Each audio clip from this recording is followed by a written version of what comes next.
Welcome to New America. My name is Mark Schmidt. I'm the director of the political reform program here, and we've been really fortunate in our program to have housed this work on climate and democracy with Ann Florini and Van Newkirk, who's been a New America Fellow before. Both Ann and Van are fellows in our program. It's been a real pleasure to have them. I think we've all thought for a long time that the interconnection between the huge challenges of climate and the challenges to democracy are profoundly interrelated, and I'm glad we're having this opportunity to dig deep into that. And at the end, I'll go through a little bit of what the event today is going to look like. I've been thinking a lot as we've just hit nobody knows this, but it's the 10th anniversary of this political reform program at New America. I came to New America at the end of 2013 with the idea of developing this program. And in thinking back on the arc of how our thinking about democracy has developed, I've really been thinking a lot about how, 10 years ago, we kind of defined it in terms of a few manageable, isolated problems, issues related to money and politics, the consequences of the Supreme Court Shelby County decision, a few things on the margins, but concern about rising polarization and gridlock, but identifiable, tangible problems that we could that we could solve around a system that was fundamentally working okay. In the course of 10 years, we've seen, I think, a profound test of the core of the system, both real threats to it and ways in which it's kind of falling apart from, emergence of political violence and rejection of election outcomes and real challenges to a lot of the assumptions we've worked with. So we inevitably see it in much more profound and systemic terms and are really moving towards, bigger and more complete solutions. And as I read, in particular, the foreword to the new book, Democracy in a Hotter Time, by Bill McKibben, he kind of identified a similar pattern, how, we began to, in the 70s and 80s and even into the 90s, we thought of like pollution as an identifiable exception that could be addressed without getting at the core questions of how we live our lives on this planet. And as we begin to think about climate, it challenges us to think in a much more profound and systemic way about how we live our lives on this planet and how we use the resources and how we survive. It's similar, it's similar to the way I think we used to focus on poverty as an isolated exception in the economy, and now we really begin to see, okay, we have to think about the overall structures of power and advantage that lead to the level of inequality that we have. So I think we're kind of all moving in the same direction, but it's particularly important to have the climate, the big systemic thinking about climate and the bigger systemic thinking about democracy and the kind of institutions that we need that may not be the institutions we have, to think of them together, because a challenge like climate is inherently difficult for democracy. It's kind of any challenge with long-term diffuse benefits and short-term acute costs is a huge challenge for democracy, and obviously there are ways to reduce the short-term costs. There are ways to address that, but that's very much the challenge we face. So moving these two things kind of in parallel, it's a lot to take on, and I think we'll begin this discussion will begin to frame some of that. And it's also a challenge because it has to operate at both the local and the global level, local, federal, state, and global level. And those are very difficult challenges for politics. It's easy to sort of fall into an all politics is local view, and a lot of climate mitigation and climate change and the practices of democracy that will be necessary for that are inherently local. And different from place to place, but will have to feed up into something larger.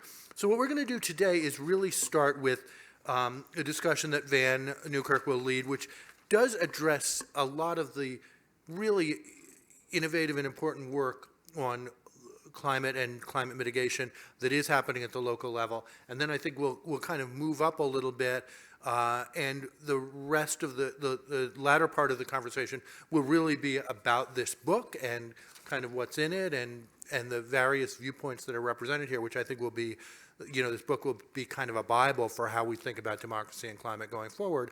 And that's the basic shape of the event today, with an appearance as well by Senator Merkley, which we're excited about. So we're thrilled to have you all here. Let me just turn it over to Van and the first panel, and thank you all for coming.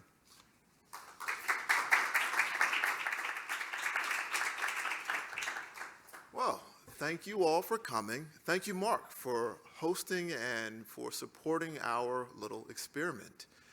My colleague Ann Florini and I, we are just excited to have you all here. Many of you we have met during our last few months when we have been traveling the country and learning about all of these different issues around climate, democracy, and storytelling. And also, thank you, David, for creating and shepherding the book that is the occasion for this event.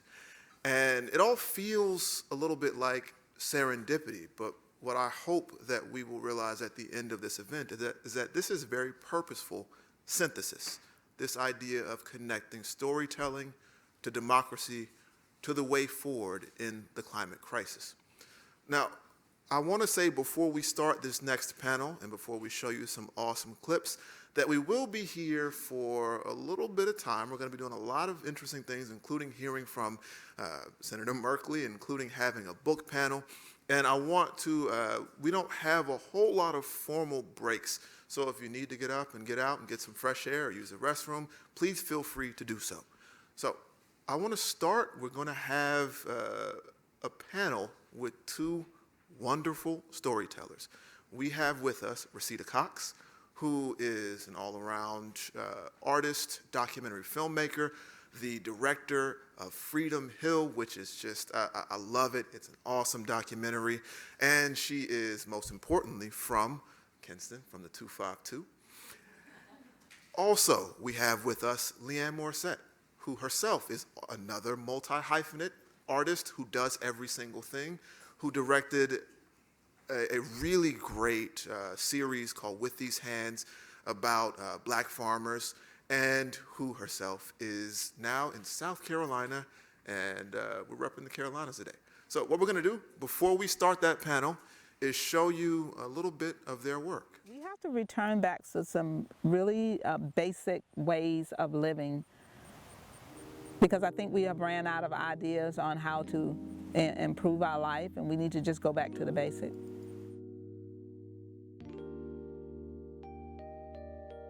I always tell people I've worked in nonprofit, I've worked in corporate, I've worked retail. This is by far the hardest thing I've ever done and the most rewarding and filling thing.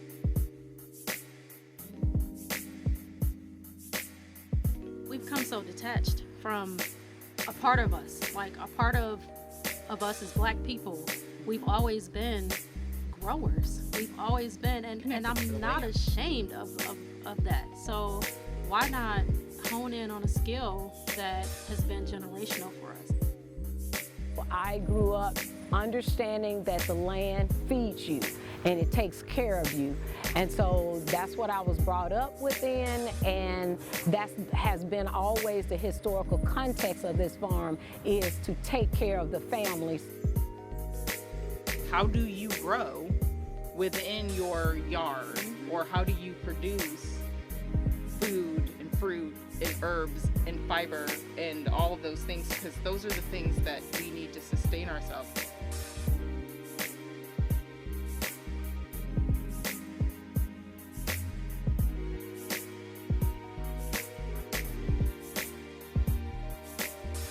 If you own food, or if you own the source of food, you pretty much can control how people move in a society, right?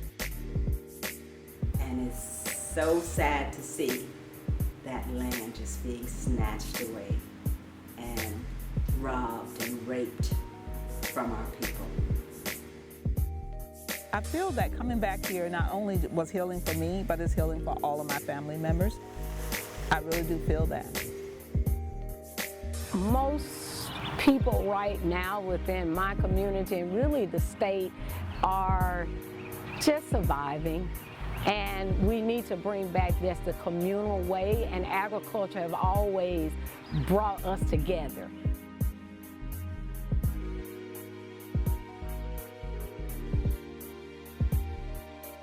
We'll show you the opening minutes to Freedom Hill. When I rise in the morning, when I rise in the morning, when I rise, oh, I wanna rise holy. When I rise in the morning, when I rise in the morning, when I rise in the morning, oh, when I rise, wanna rise sanctified. When I rise in the morning, when I rise in the morning, when I rise in the morning, when I rise, oh, I wanna rise holy. When I rise, wanna rise sanctified, wanna rise holy, wanna rise sanctified, wanna rise when I rise. I talked to the National Weather Station. They told me, I don't want to tell you what to do, but I think that we're going to have a great deal of water that's going to come into Princeton. God's gonna trouble the water. We sing and wave. I left here in my pajamas and pajama top. That was all I had. We were at Mr. Matheson's store. The police came in and basically said everybody needed to evacuate because the levee wasn't gonna hold up. And then the lights went out. Caskets came up out of the cemetery and they were floating in different areas. And there was one that it just kept bouncing off of the curve. Everything was destroyed, and we didn't get a warning, so we were not able to get anything out. Anything.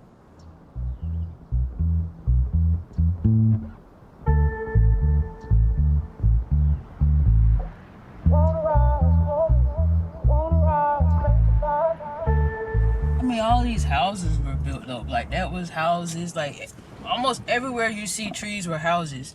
All of these were houses on this street right here. You know what I'm saying? Like, they just tore down this one. Kind of where we're coming up on where my great-grandma property started. So, from my understanding, kind of the ditch back there that we just passed, like this area, so Princeville Housing Authority, like all of that, like grandma owned all of this. And this is great-grandma's house right here on the left. That's great-grandma Maggie's house.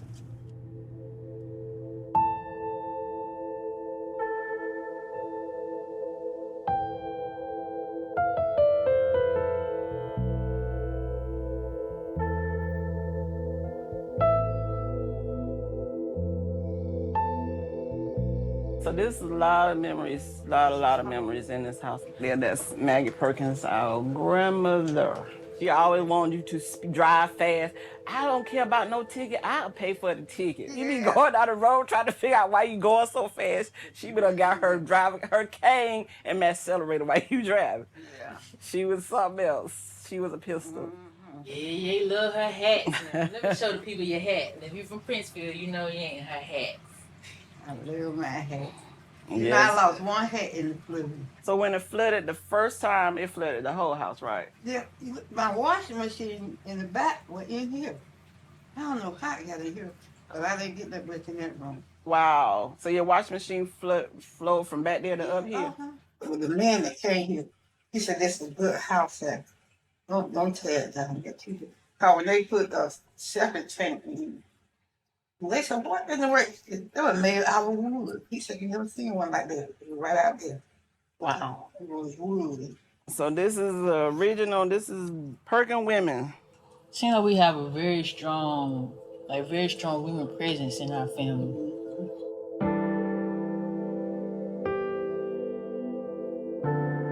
I was a shy, quiet kid. I kept to myself. You would see people, the kids up and down the street on the bikes. I would go next door to my cousin's house and hang out with her when she was at her grandma's house too. Everybody knew everybody. We would walk to 1 or 2 or 3 stores. We knew that we would go to Ernest's store to get the pickles. We would go to Ms. Lolly store to get the penny candy.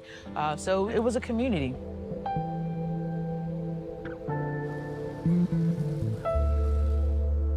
I think that everybody from Princeville always will be from Princeville, and so in a sense we have that community.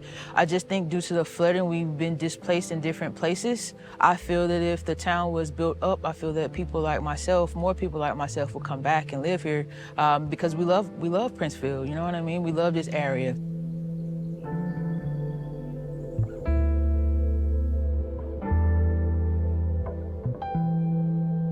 That was 99, Florida, our biggest one ever. We lost everything. What? Everything?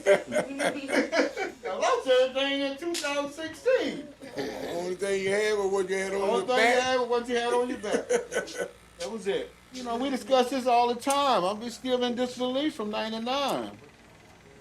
From 0 water to 17, 18 feet of water. 99 was our most hectic time that we can remember, you know. But the thing about it was we left home, there was no water. We didn't see any water. The next morning, you know, we got 17 feet of water. Our house is, you know, roof. No way in hell we should have got caught that much water. See, no, I can see all I can see. Holy.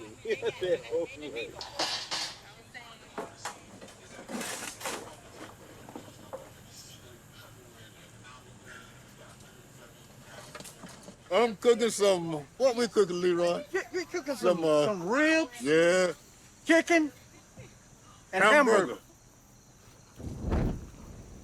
My mother's 106th birthday today. Well, no. They're celebrating the celebration today. Her birthday was actually on the 24th. yeah. So they're gonna have a drive-by today. And people, as a matter of fact, they'll be lining up in 10 minutes right over there on the other side of that woods there. They're gonna line, the car's gonna line up and come on by. You got it? Hey! Hi, Bert. How you doing? How's it going? Good. We're rolling. So what we have is a drive-through celebration, 106 vehicles, 106 birthday cards, 106 hard pieces of candy, which is her favorite, 106 balloons, and $1,006. Hallelujah. Thank you, Lord. Thank you, thank you, thank you. What a blessing, what a blessing. Yes, it is. What a blessing. I tell you, that's a blessing. That's a blessing.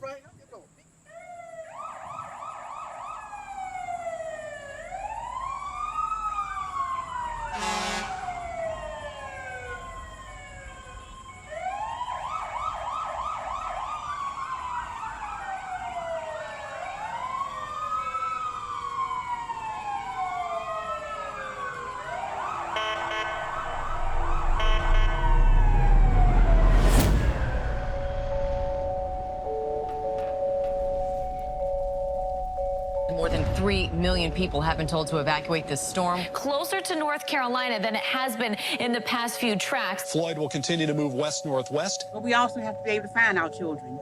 Yes. We don't know where they are because they've been displaced. We know that many of the rivers that have flooded have not yet crested. These are people's personal items on the side of the road now, all thanks to Hurricane Matthew. It is a major hurricane, a Category 4, just on the verge of becoming a Category 5. Tomorrow morning, winds still at 100 miles per hour.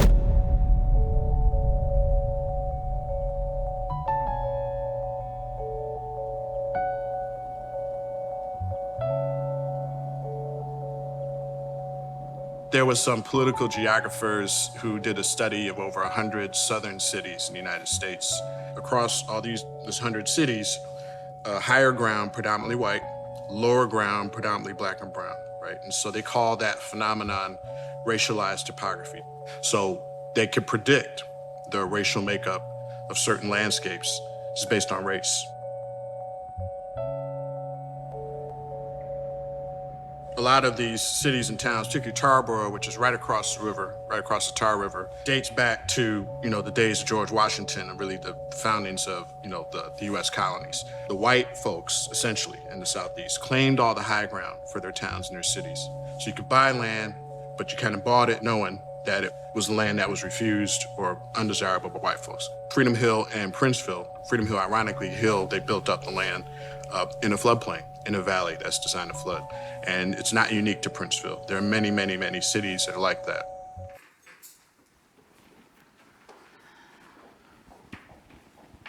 Before I start, my mama worked at Princeville Elementary, right?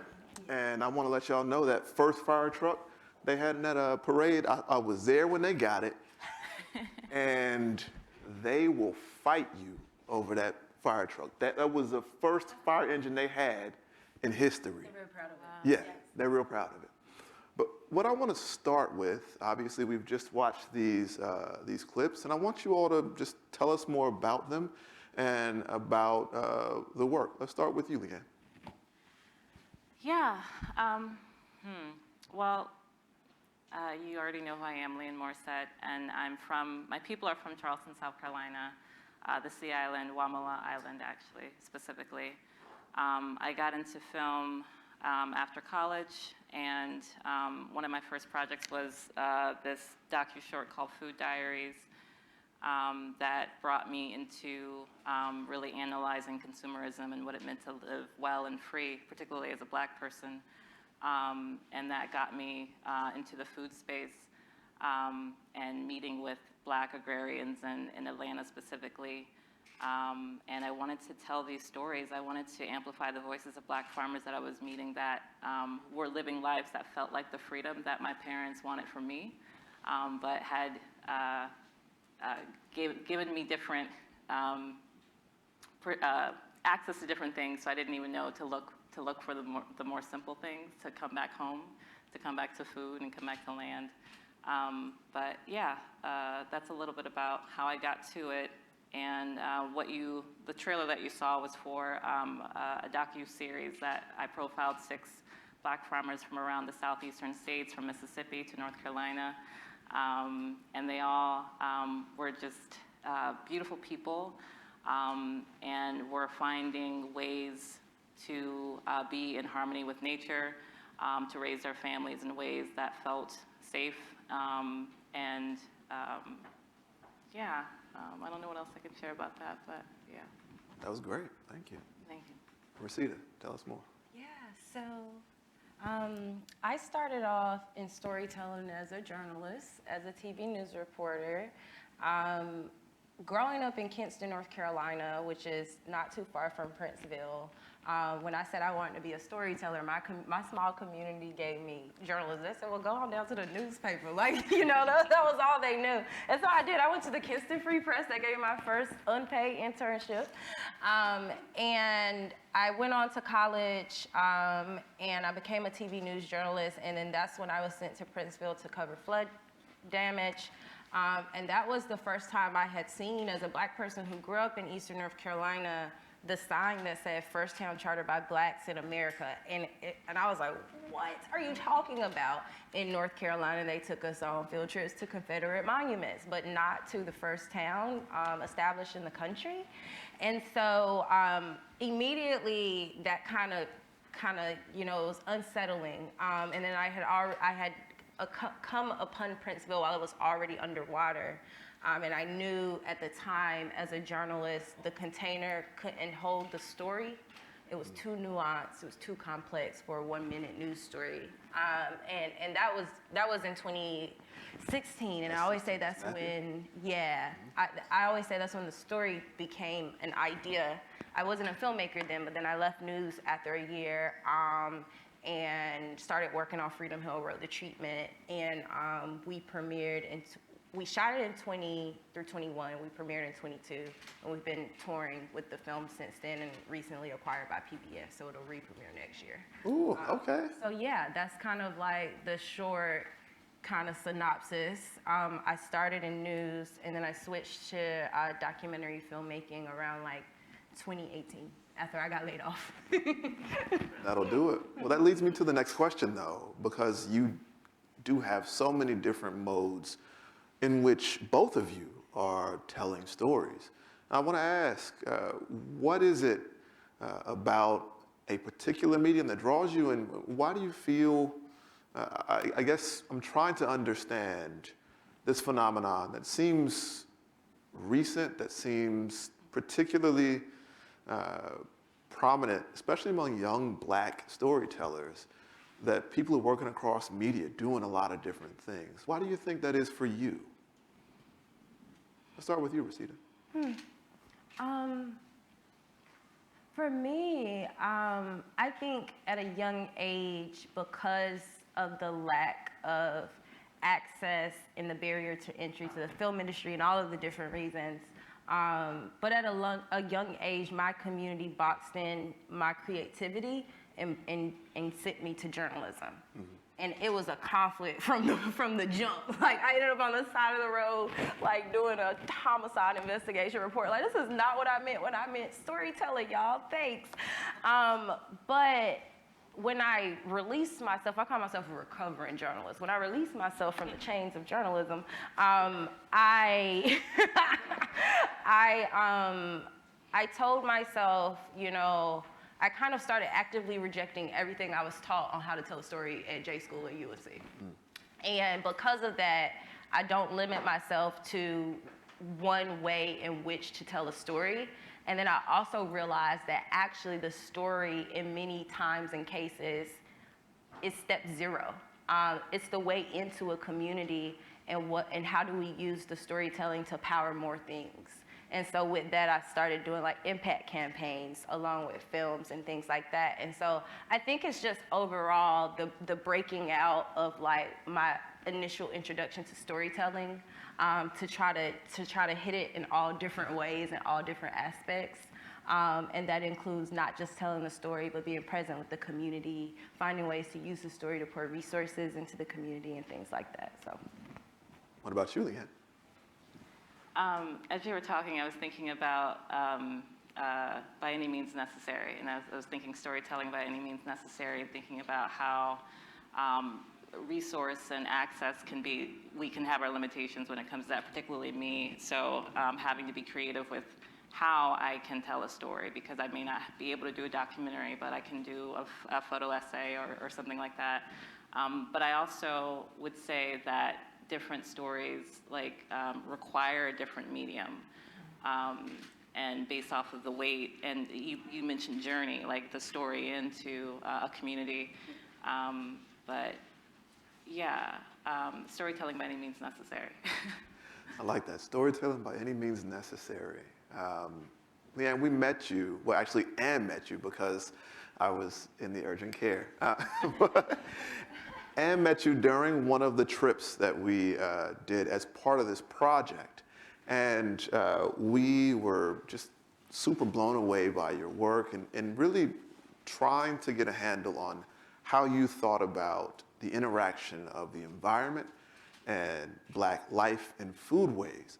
And I want to ask you here to basically explain what draws you to the land, what draws you to work about the environment, and looking forward in a hot world, what place do you think that kind of storytelling has in solving things? Ooh, solving. Big question. Yeah. Well, when I met Ann a few months ago, I had just moved back to Charleston, South Carolina. I was born in Germany, raised in Atlanta, but my people are from Charleston. And my grandmother grew up on Wamala Island and always talked about growing up in this really almost self-sustained community where the family, everybody knew each other.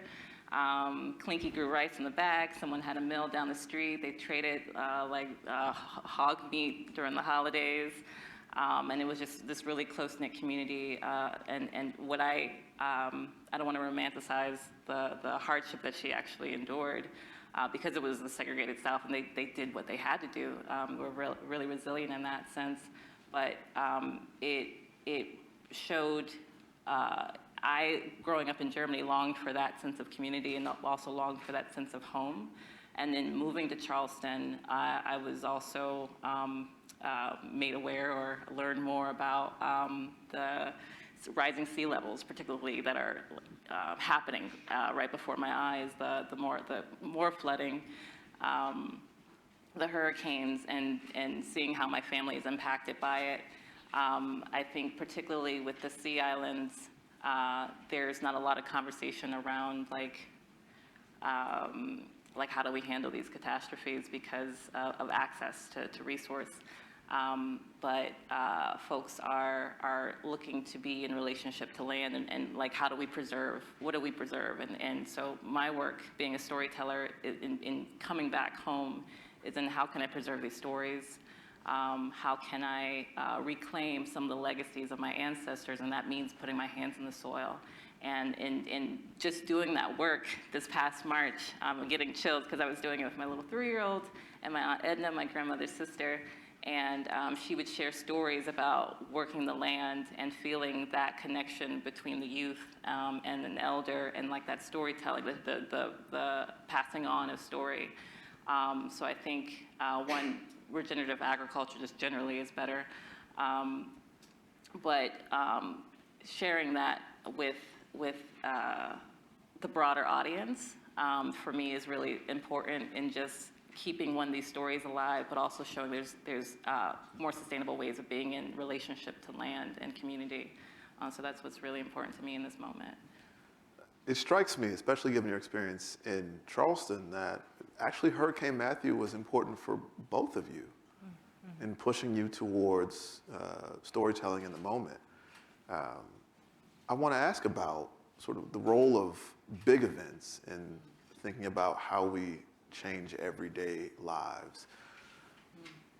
Are there different ways, Leanne, that communities, say on the Sea Islands, are thinking about catastrophe and how to deal with it than we are maybe in this audience? I think that's what I'm investigating right now. The conversations are being had, but when I talk to elders and when I learn more about the infrastructure, it's not set up for disaster preparedness. So that's some of the grassroots work that I'm inside of and participating in making sure folks are really prepared because displacement is real and a lot of folks can't leave. So thinking about, I mentioned last night, like how do we create a last stand or a space of like, this is where we're having our foundation, our fortification. And I think we're exploring it. I'll just leave it at that. Like, there's no clear answers. And people are, I think the important part right now is educating people about what's on their horizon. Rosita, in your explanation of how your film came to be, I think what people here aren't understanding is that you know Hurricane Floyd, that you knew it, that it's a part of your life as well, being from Kinston and from Eastern North Carolina. I do want to know if that experience and seeing it up close has played a role in your affinity here. Yeah, absolutely. So at the end of 22, I was named a 2022 climate change maker. I don't know what that means. And in the interview, someone asked, well, when did you become an environmentalist? And I'm like, I don't really think I'm an environmentalist. I grew up in Eastern North Carolina. We were poor. And every time it stormed, the poor people flooded. And it just didn't compute to my little brain what was going on. And so when people ask like how, like when Freedom Hill became a film, I sometimes go back to 2016, but honestly, it's my whole lived experience of growing up. And that's what made the storytelling, I think when people watch Freedom, they're like, oh, these two traumatic things happen, but it's still such a gentle film that's grounded in community. And it's because when we were coming, you know, and I was showing up in Princeville and doing research and talking to people and getting to know people, they're like, oh, where are you from? You know how people in North Carolina are like, what's your mama name? And I'm like, I'm from the K. And they're like, oh, so, and there was already this shared, like, oh, hey, cousin. Like, me and my partner call each other cousins now. She'll just call me like, hey, cousin, we got so. And so there was already this shared lived experience where we actually didn't have to spend a lot of time on the traumatic, re-traumatizing each other, because it was a lived experience. And we can kind of just like, you know, relate to one another, talk about it. That's why the barbershop scene is, I wanted to show that, you know, and not re-traumatize ourselves. And so, yeah, in many ways, I'm working on, as you know, a memoir about my hometown, Kinston, but, you know, of course, told through the lens of my life. My mother and my father are both lifelong drug addicts. And it has, you know, manifested in many different ways in the lives of me and my siblings. But in making my chapter outline band, I actually am structuring the book by way of all of the major hurricanes. So I can make a table of contents from the beginning, and it's around the major hurricanes and the births of my mother, my brother, my sister, and then me. So it's You're like Hugo. from 57, my mom was born in 57. So from 57 beyond, I could find a major hurricane that did major damage every 5 to 4 years that hit Eastern North Carolina that impacted, you know, the journey that, you know, of my life. Even like my grandparents, our first home was in Lincoln City, you know, in 99 that washed away, which is the community that washed away in my hometown. And so just there in that moment, you know, generations of potential wealth and passing down of houses and Black-owned businesses lost. And before I was even born, or I was born in 99, but before I was an adult, you know, making my own choices and decisions, my life was being directed by these major storms. So yeah, absolutely. All of that has put me on the journey to this panel, to this film and this work. You were born in 89. I was born in 94. You were born in 94. My sister was born in 87. Okay. 94, what storm was that? 99 was Floyd. 99 was Floyd. That was yeah. Okay, that was you. I was Hugo. Yeah. I do want to have space for questions from the audience. So I want you all to start thinking about your questions as I ask the last few that I have. And we have a microphone over there. So if you want to, it's actually moving over there. So if you do have questions, it's good to start lining up in the middle of the room. I have a last few for you, though. Since Ann and I, one of the things that we are trying to do in this program is figure out just how to support, how to foster, how to encourage the kind of brilliant work that both of you have been telling us about. I do want to know, on a nuts and bolts level, how were you supported in doing your work? Leanne. Yeah, I was commissioned actually by SAFON, which is the Southeastern African American Farmers Organic Network, a network of Black farmers across the southeastern states. So that was the only way I was able to do that project, and that was still a very, very, very, very low budget. I think when it comes to these stories that are really necessary in amplifying what needs to be done at this moment, there's not a lot of resources, honestly, that are accessible. I'll just say that. But storytelling by any means necessary, as I said before. I think for me, this is, as all of you in this room understand, this work is urgent. So like camera strapped to back, you know, and if it's just photo essays that I'm telling, that's that. But yeah, storytelling by any means necessary. I'm just gonna keep saying that. Do Bill and Sarah give you free food now? Do they need to? Do they give you free food now? No. No? So Mama Sarah Reynolds Green and Bill Green they own the Gullah Grub and Marchview Community Farm in St. Helena, which y'all met. Mm-hmm. Yeah. No, y'all didn't meet? We Okay. met. In St. Helena, South Carolina, beautiful farmers, and they actually teach Gullah traditions to the youth in the area. So Gullah traditions are many cultural elements, but including in that is regenerative agriculture and making sure kids are engaged in that practice as well. But I got off track. No, I got you off track. Okay. Rosita, how were you supported in your work? Yeah, we were just talking about this. There's a dwindling pool of funding for film and independent artists in general, especially in the rural South. And when I started, when I wrote the treatment for Freedom Hill, I am one of those artists where I'm just like, I'm Kanye level ego of like, this is an amazing film treatment.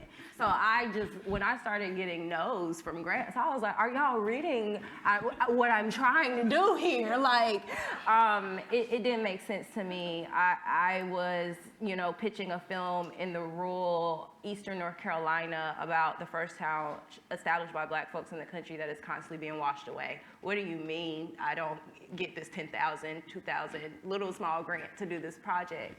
And so, I kept pushing. I eventually did raise all of the money for the budget that I created, and then I put more than half of that back into impact. To answer your question directly, I had a couple of fellowships that were really great. This fellowship through this org called Points North Institute in Maine. And through that fellowship, I went to like Camden International and pitched the project. That's how I got funding. And then I also did a Hulu. Hulu gave us production money. And they sent us to a number of festivals as well, and we had a first look deal with them. So for every 7 no's, I got 1 yes. People look at Freedom's journey, and it did have a really great film festival run. It hit all of the major ones for the most part, and it won a number of awards. And we got a lot of no's. Like, people, of course, on social media only see the red carpet journey, but it was definitely hard. And at the same time, the project did get supported, and the main support is coming from North Carolina. The state of North Carolina, like, every other day, I get an email from a university, a professor, a teacher who's like, what is this film? Can I show it to my class? And I'm like, of course, that's a part of our, campaign with it. And so it's been supported, and it's also been rejected. And I think that's the life of every creative project. You just gotta find the affirmation and the will to keep going when it does get rejected, so. Okay, well, I'm gonna have one more question before I open up the floor. And that is sort of the reason why we are here. We're talking about storytelling and democracy. And I do want to know from you all, how do you view your work in the context of creating democracy? What do you think storytelling means to a democracy? I'll start with you, Rosita. Yeah, so the ways I have been, especially since Freedom came out, approached by a lot of people who are doing EJ work. I think of my films as tools for movements. It's an organizing tool. I've been working with, we just had a series of screenings with the Chisholm Legacy Project, where we're just going to different Black communities, popping up and using the film to invite people out and to talk about, these issues and to build community with the people who are doing this work. At every movement, there has to be someone who's holding and responsible for the narrative. Because without it, you have nothing to pass down to younger generations. We know as Black folks, that's how our history gets lost, because we, for a long time, have been, kept out of official ways to keep our history and to hold our history. So we've passed it down nonetheless, by any means necessary, orally, or however way we had to do it. And so it's so important who's telling the story. It's so important how it's told, how you're remembered, how you're training up your younger generations. We need to show freedom and liberation.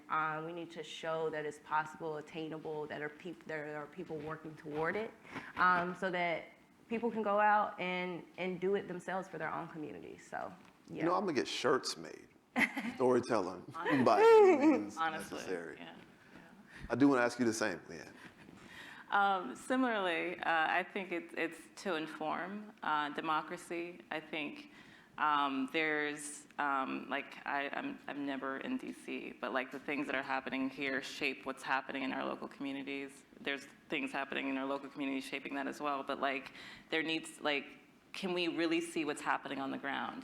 And I think storytelling really supports that and allows us to really be able to make decisions that really transform us or move us in the direction that we're aiming to go. All right, well, let's open it up. We have one. This is meant to be an encouragement, less than a question, but I was the newspaper publisher in Wisconsin in a little town of 500 people in the 70s that was flooded regularly. This is an economically distressed white community that lived on the bank of the Kickapoo River. And we decided to move the town about a quarter-mile away. The government wouldn't help us, so we had to figure out how to do it on our own. And if you ever want to see democracy at work, talk to people, as you both know, helping people work through that kind of confrontation with disaster and to do it in an environmentally sustainable way and persuade them to leave their ancestral homes and to do all this kind of stuff is just really, really difficult. My encouragement is to keep telling your story, follow it, and tell how your people work this out, because there are going to be a lot more folks in a lot more communities in this exact same situation, whether it's drought in agricultural land, or new pests, or whether it's flooding, or all the other kinds of disasters that climate change is going to deliver. People need to know, and they need to be encouraged that they can work with us, they can work it out. And it may be really hard, and it was in our case, it took 7 years and a lot of tears, but we did it. So keep telling those stories, people need them. Thank you.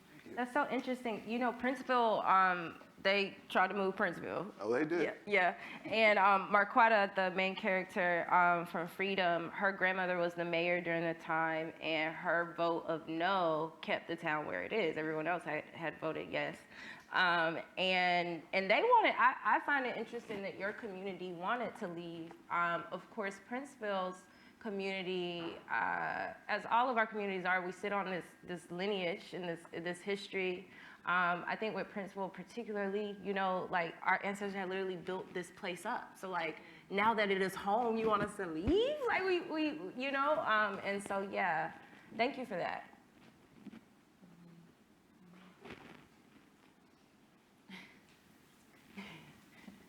Hi, thank you both so much. This was excellent. Rosita, a question for you as a recovering journalist. What more can journalists and journalism do to uplift these stories? And if you have any maybe examples of where journalists help to amplify your work, or some models that could be replicated, it would be nice to just hear a little bit more about what the potential could be for the interplay between you guys storytellers and traditional journalists. Yeah. As I've been on a tour with Freedom, I've also been on a tour like trash talking journalists. And all of my friends, of course, I went to college and went to J school. So I'm just going to take it. I'm just going to take it. So I'll literally be looking eye to eye to one of my reporter friends like, yeah, and journalists do this, and screws up everything. But I think that I became so attracted to documentary film. I came into the industry as an impact producer. I had never known what that was before. And then someone told me like, oh, it means that after the filmmaking is done, you create an impact campaign, an approach to the community, the people you created the film for, and how do you use that as like an organizer tool. I'm like, oh my God, that sounds amazing. And I wish newsrooms did that.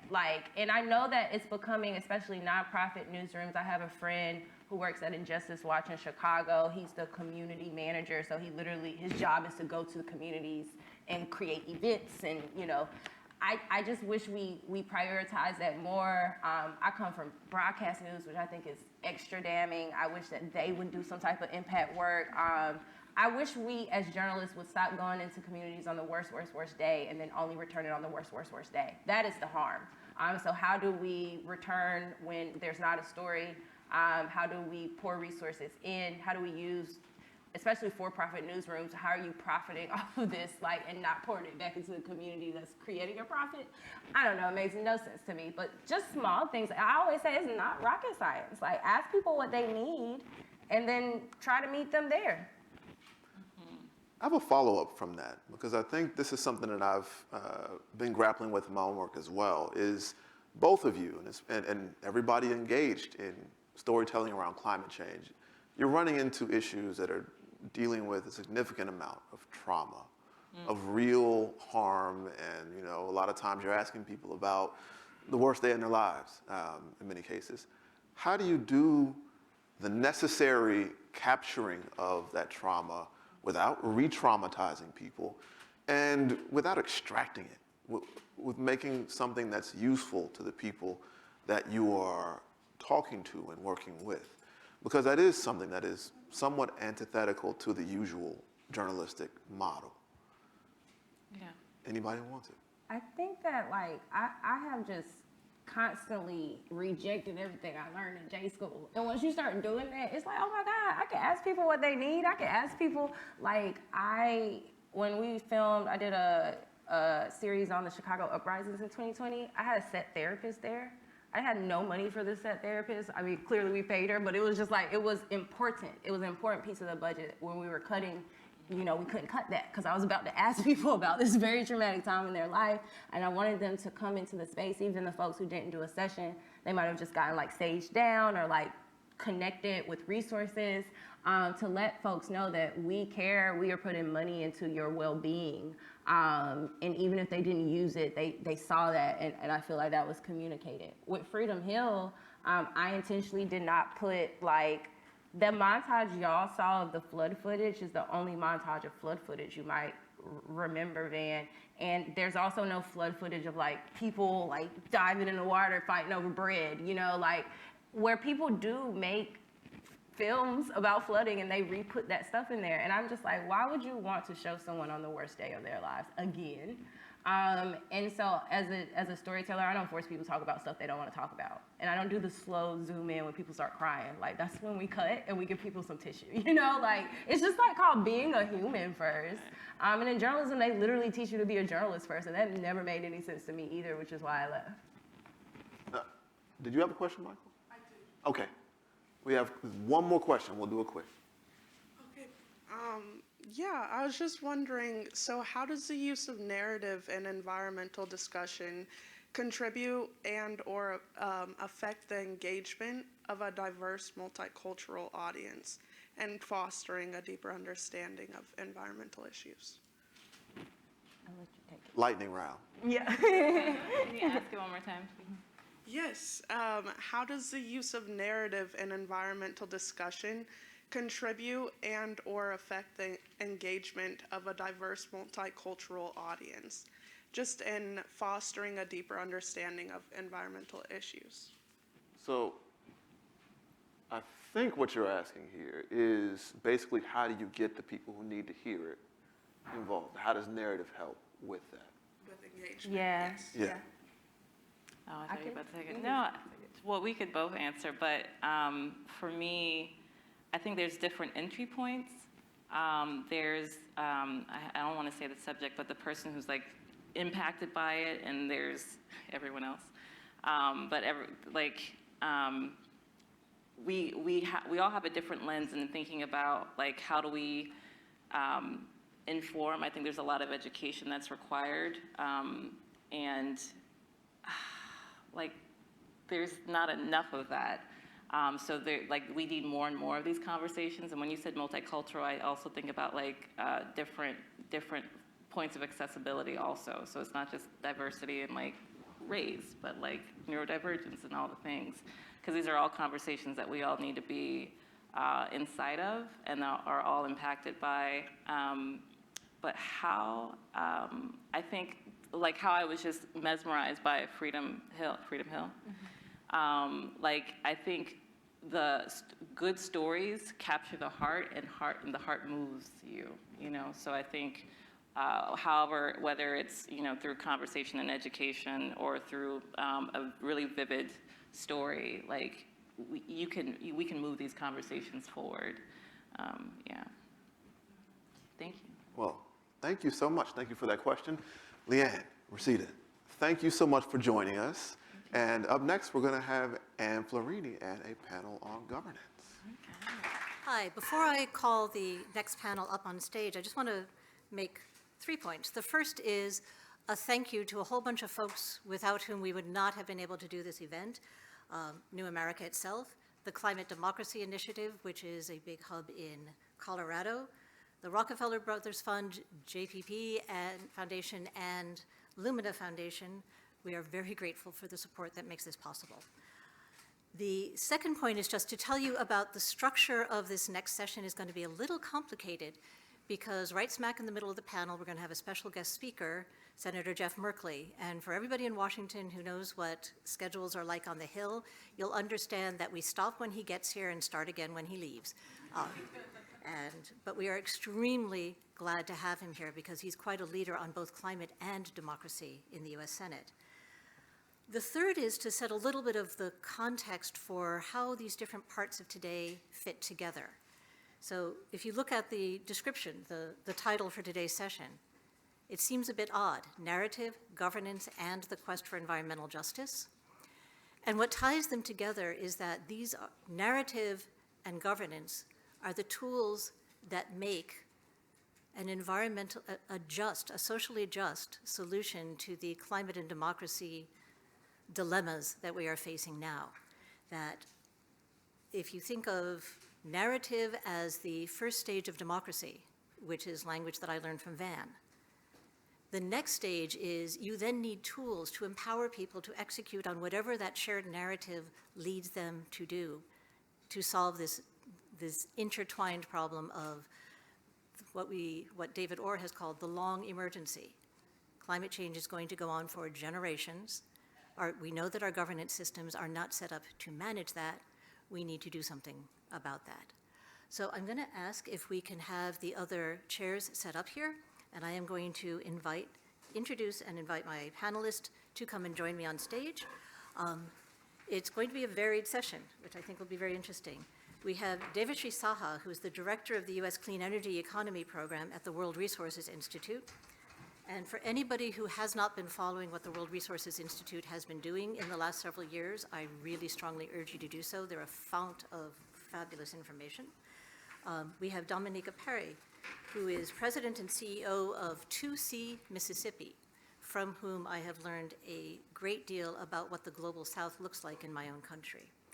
We have Hila Rasul Ayub, who is the director of the Planetary Politics Program here at New America, formerly at USAID, and who is leading very important work on the global energy transition.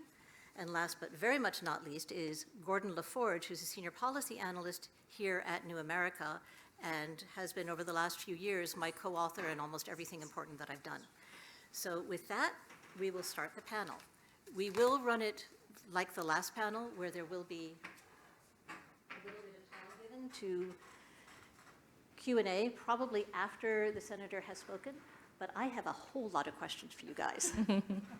And we are also going to get some really cool pictures from Dominica in a little bit. So let me start off with you, Devashree, and ask you really to reflect on the current moment. We have now in the United States what's been referred to as the three uncles, the legislation from last year. Uncle CHIPS, Uncle Bill, and Uncle Ira, which is the CHIPS Act, the Bipartisan Infrastructure Law, and the Inflation Reduction Act. And frankly, I only can remember them by thinking of them as the three uncles. And we have in the Biden administration the Justice 40 initiative, which is an initiative throughout the executive branch saying that 40% of all of this funding, all of the attention to how we manage the environmental crisis that we're in, must go to the kinds of communities that we just heard about from our storytellers. So it adds up to unprecedented climate action. It adds up to an unprecedented focus on advancing a just and equitable transition. But what's it doing? What's actually happening? How's it going? Thanks, Anne. That's a great question, but let me just start by thanking you and New America for inviting me to this discussion. The previous session was simply fantastic, and I really enjoyed it. So for those of you who are not very familiar with what World Resources Institute is, it's a global nonprofit organization that works at the intersection of people, nature, and climate. And in my role as part of the WRI US program, I focus more on the people aspect. So, Anne, before I answer your question, I just want to share a few things as a way of context setting.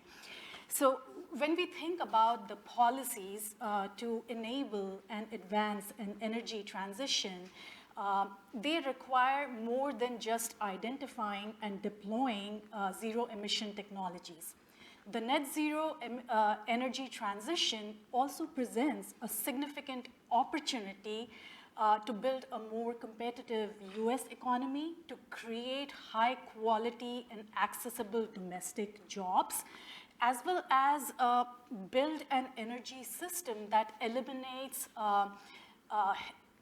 social and environmental injustices that permeate the current system and ensure that everyone is able to benefit from the energy transition. And in particular, to sustain public support for a 30-year or more energy transition, we really need to make sure that we are paying attention to these societal dimensions. So with that as the context or the backdrop, what you said, right? We are facing an unprecedented moment in U.S. Climate history and efforts to advance a just and equitable energy transition. The three federal laws that have been enacted in the last 2 years, they are going to significantly change the trajectory of emission reduction in the country. So several modeling analysis have said that these federal laws, along with existing policies at the federal and subnational level, can help reduce emissions by 40% relative to 2005 level in 2030. So that in itself is a huge deal. But for me, the best part is that in addition to addressing climate change, these three legislations are also geared towards addressing societal needs, creating jobs, eliminating social and environmental injustices, and improving public health.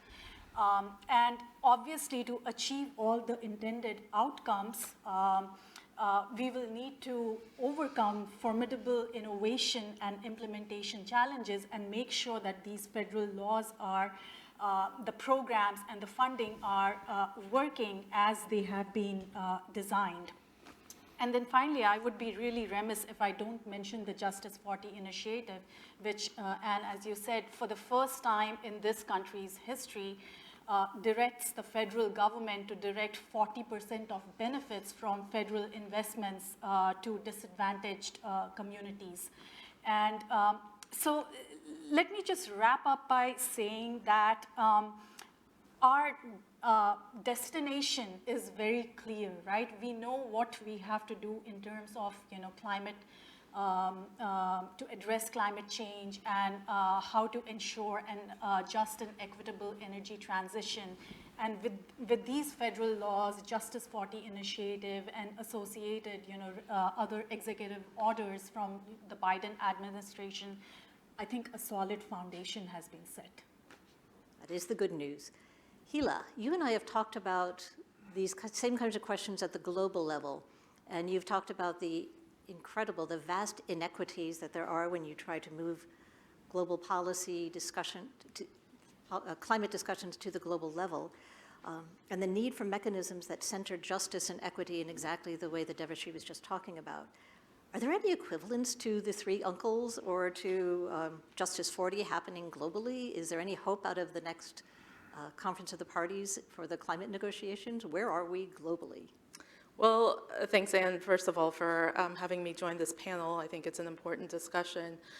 I wish we could have the Global Inflation Reduction Act, and I know that the Biden administration tried a few years ago with Build Back Better World, and that was essentially dead on arrival.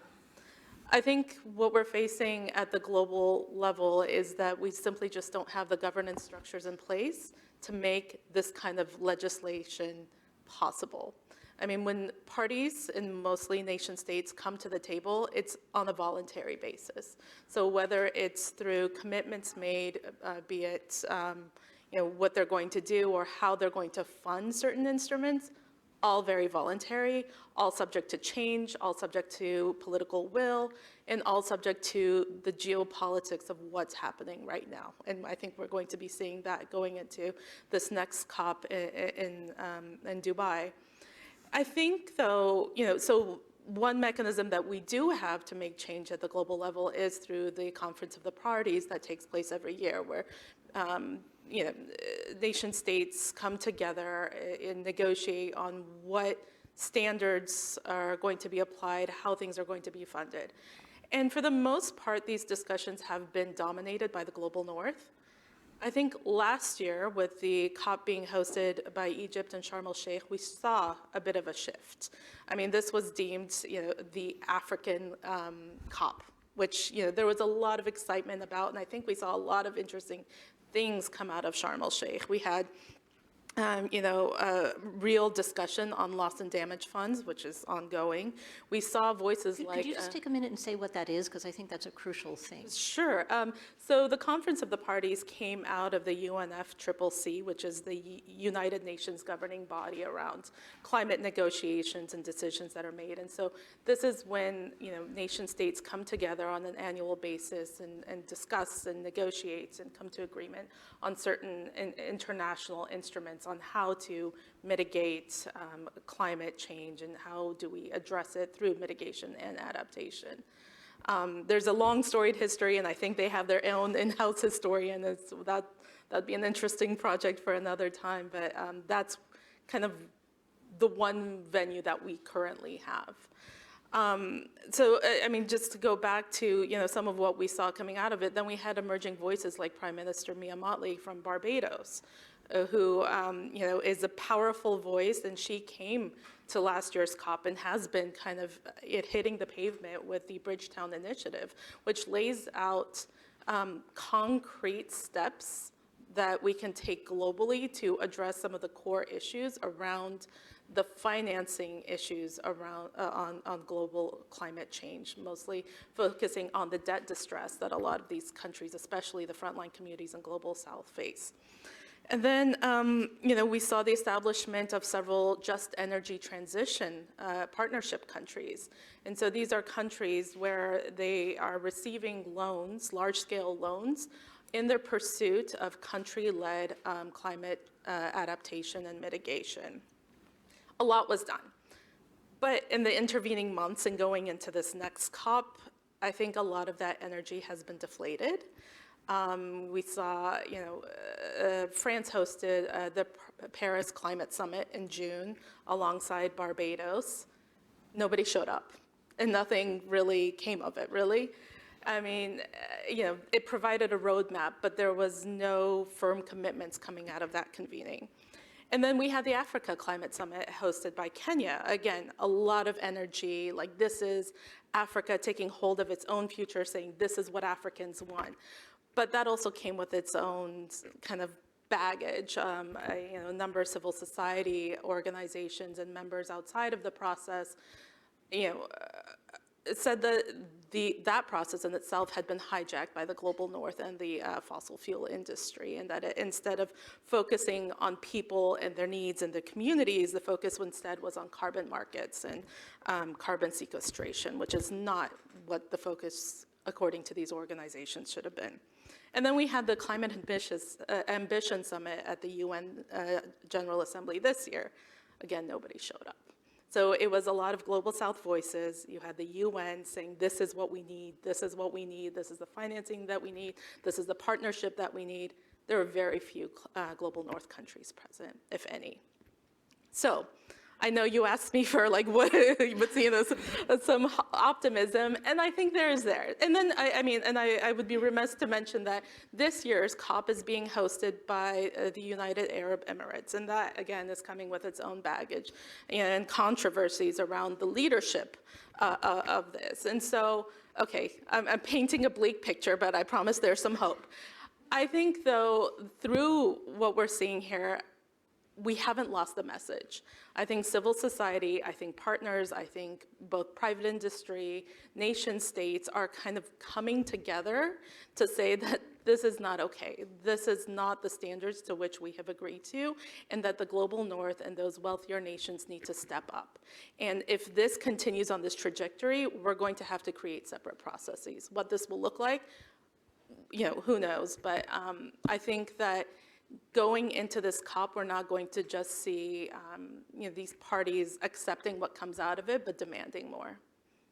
And I think that's a really important point, that it's human nature to just extrapolate forward from where we are right now. The one thing we can be absolutely sure of when it comes both to democracy and to the climate crisis is that the future is not going to look like the past. Things are going to change one way or another. We can try to manage those changes, or we can be subsumed by them, but it is not going to be the way it was, which is a perfect segue to Gordon. You've looked at governance and issues related to governance at all levels, from the kind of very global level that he was talking about to the work that you and I did together on social capital and its role. Where do you think we're going at the global level? And also, what do you think the United States can learn from other countries and from what's happening at the local level elsewhere as well? So yeah, thank you, Anne, for hosting this, and it's a pleasure to be here. Another thing that I'm optimistic about, building off what Gila said globally, is that while nation states are having a hard time getting their act together, you are seeing an unprecedented amount of activity from non-state actors, from civil society groups, from NGOs, from foundations, from philanthropies, religious groups, et cetera. There's also a lot of community-level activity that happens around the world that we don't take enough note of. One way to think of the climate crisis is really as a failure for all of us to manage the global commons. Or really, it's a lot of commons that make up the biosphere. And there's been a lot of work done. Our orthodoxy for thinking about how you manage a commons comes from the idea of the tragedy of commons, which is if you don't have a centralized top-down Leviathan making decisions about who can access a resource when you have a common pool resource, then everyone will act in their own self-interest, and they'll deplete the resource, and the whole system will fail. But actually, there was a lot of work done. Elinor Ostrom was the leader in this. She was an economist who won the Nobel Prize. I see people cheering in the audience.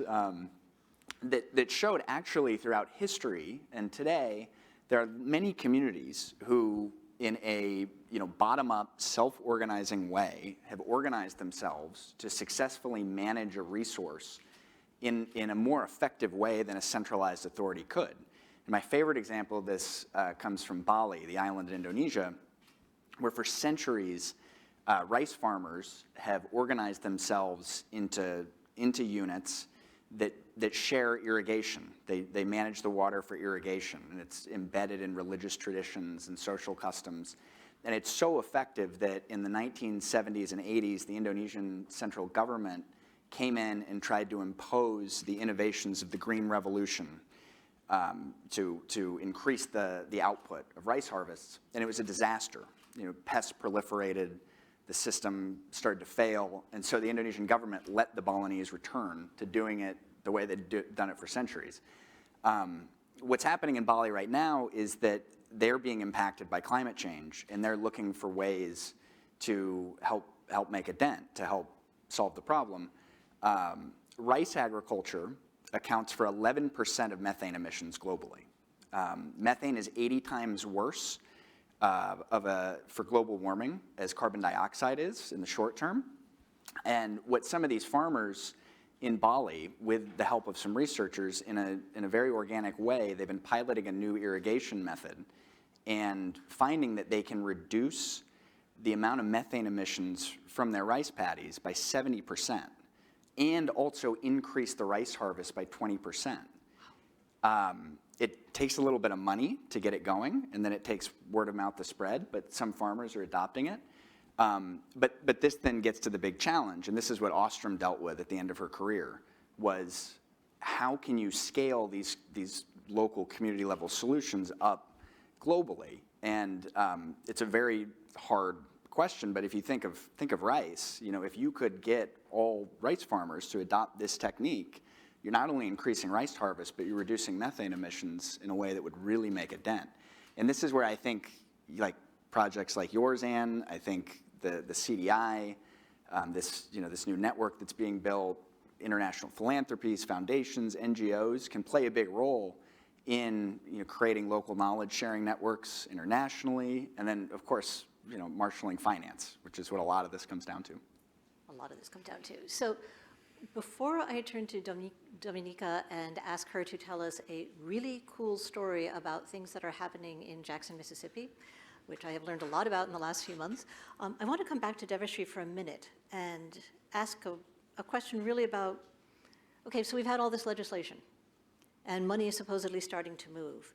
Are we seeing any kind of real progress? Are we seeing innovations? Are we seeing governance frameworks that are different from what we've always had before? Is it really looking like it could be the catalyst that is needed to move us into a different, to transform the systems? So yeah, federal money is going out of the door and it's reaching different subnational actors, including states and local governments. Definitely, since the IRA was enacted, we are seeing a significant uptick in private investment across the country in everything from electric vehicle to battery manufacturing facilities to wind and solar. Every day we are hearing about new jobs being created. So from all of that, it seems like progress is being made. But I think we also need to take a step back here and understand that this is perhaps a little too soon to assess whether the federal support and investment that is going to local communities, whether that is really creating impact on the ground. That only time will tell. But I do want to highlight some new tool, or you can think of it as new frameworks for ensuring that federal investment is actually benefiting workers and communities where the projects are being cited. So I want to highlight one example from the Department of Energy and what it is doing. So basically, Department of Energy has a new requirement of community benefits plan as part of its funding application. So every time, for instance, a project developer, when it is applying for DOE grant or loan, it has to submit a community benefits plan. And this is not just like a checkbox exercise. The community benefits plan accounts for 20% of an applicant's total score. So a private developer has to take it pretty seriously. So what is this community benefits plan? It is basically DOE looking for information from the private developer. To what extent have you engaged with the local community? Who are the stakeholders? Who are the local organizations or labor unions that you have been talking to? What kind of benefits are you going to provide to these local communities? And these benefits can be very project specific, very local community specific. It can be anything from a private developer promising to invest in the development of the local workforce through job training programs or apprenticeship programs or other such initiatives, to even committing to targeted local hiring, where it promises that a certain portion of its workforce will be from underrepresented groups in that community. So, this is something that has been, this is a new requirement by the Department of Energy, and there's a possibility that other federal agencies will also start requiring this. And I think that, we don't know whether the community benefits plans are ultimately going to be successful. DOE really has to track monitor and enforce these. But right now, they do seem like a very powerful tool to ensure that private investment and clean energy projects actually provide benefit to local communities and workers where, all these projects are being cited. So that's, one example of perhaps you can think of it as a new governance framework. I think it very much is a new governance framework, and it's interesting to look at what the Biden administration has done in terms of personnel in the last couple of years, where they really have made a point of bringing in all of the agencies, people whose job it is to make sure that these funds actually go to the kinds of communities that are being targeted. There's a methodology for identifying the communities. Of course, it is controversial, all these things are, but it does not appear to be just language. There's budgets being allocated, and that is usually the sign of actual change in the federal government. We do not know how long it will persist, but we do know that for the next year or two at least, the effort is real. I'm now going to turn to Dominika, who is going to tell us what I found to be an absolutely fascinating story when Van and I went to Jackson, Mississippi a little while ago, and she put together pretty much everybody that we really needed to be talking to in Jackson, but also showed us a couple of particular projects where she and others had engaged with the communities on the ground about how are they going to manage climate, how are they going to respond to the extreme heat effect. So we invited her here to tell that story to you, and I think you have slides and pictures. Yes. Which would be very much appreciated. I think that's how I'm going to operate it, but...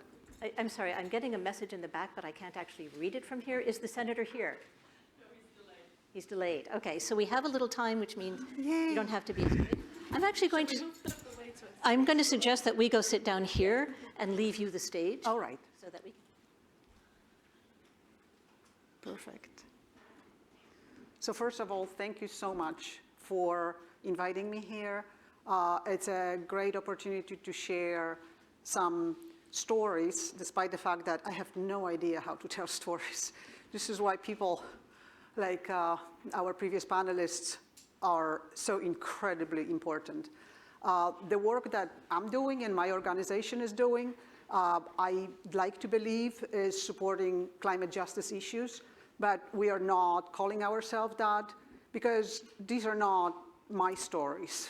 I'm a catalyst. I'm trying to support communities in becoming independent, becoming active, and becoming effective.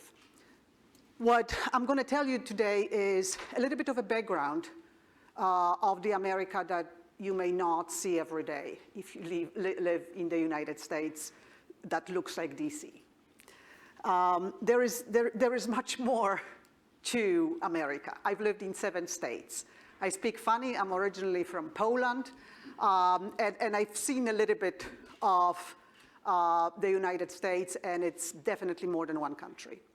So when I arrived 13 years ago in Jackson, Mississippi, this was my 7th state, everybody was trying to prepare me, and I wasn't prepared by the time I arrived. It's a state that is profusely Republican. The supermajority is very active, very powerful, and sometimes scary. In that red ocean, we have a blue dot. That's the capital. That's 83% African-American-led government. That blue dot, unfortunately, is very small and needs a lot of help. Here is the story. 82% of people who live in Jackson are African-American. Only 16 are Caucasian. But that doesn't tell you anything. Look how we live. I don't know if you can actually see, but every green dot is a black person. Every blue dot is a white person. We are one of the most segregated cities. And this is a self-segregation at this point. That tells you something, but wait. That tells you a little bit more. the incredible difference in wealth is mind-boggling, okay? My slide got a little bit messed up, I apologize. What this is trying to tell you, somehow got messed up, is that the median household income for African Americans is about a half of what it is for Caucasians, okay? Median, right? So think about the ends. We are dealing with people who live and function with budgets that are way below poverty line, next to people who take gasoline, put them in their cars, in a gas station that has Corinthian columns. I think you guys seen that. So we do have Global South in the North. What we did is we are trying to figure out how to address issues of climate change, inequalities, and with that, bring economic development. I'm actually trained as an economist. I'm sorry about that. What we've done is, obviously, we are observing extreme heat. Extreme heat in Mississippi is a funny conversation because people say, honey, you are not from here. It's always been hot. It's not a problem, right? But then when you start talking to them, they will tell you stories. I can't explain that, but they start telling you stories. Oh yeah, my uncle just, had a stroke. I think it was heat related. But it's not something that people really fully want to express, want to think about. They just think this is continuity of what's happening. But we are in a new normal. So we figured, what do? I do data as an economist. So we did urban heat island mapping. Noah was very helpful in telling us how to do it. And now we have a map of the city of Jackson that highlights those hot spots, urban heat islands, okay? What we then said was we could, using green infrastructure, relatively with low income investment, actually cool them off, actually make an impact. There are many studies, one really large, that says that our urban heat islands are highly correlated with redlining districts, okay? All across, 120 cities that were analyzed. It's the same story here. We went out and said, we know where those hot spots are. Now, could you guys who live there or care about those areas tell us where we should start? We don't have enough money to do all of them. Which should be the first? It took a very long time, okay? Community engagement, not for the faint-hearted, takes forever. It's very messy, but it works, okay? So this was the choice, Farish Street.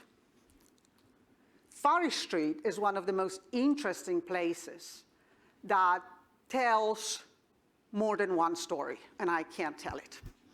What Farish Street used to be was an incredibly vibrant, optimistic place where African Americans show the middle finger to the segregation policies. After the segregation, all of a sudden, black businesses were not welcome downtown, so they went to Farish Street. And they've created what sometimes is called right now Black Wall Street. It was incredibly successful. There were businesses, there were doctor's offices, there were restaurants, there were clubs, and there were lots of people there who cared and didn't care that they were not on Capitol Street. With time, unfortunately, as a strange side effect of desegregation, the streets started falling apart. People started moving out, other businesses were moving in, and right now, it's a picture of urban decay. Right now, all of the blocks on Farish Street look like that. And we walk those streets.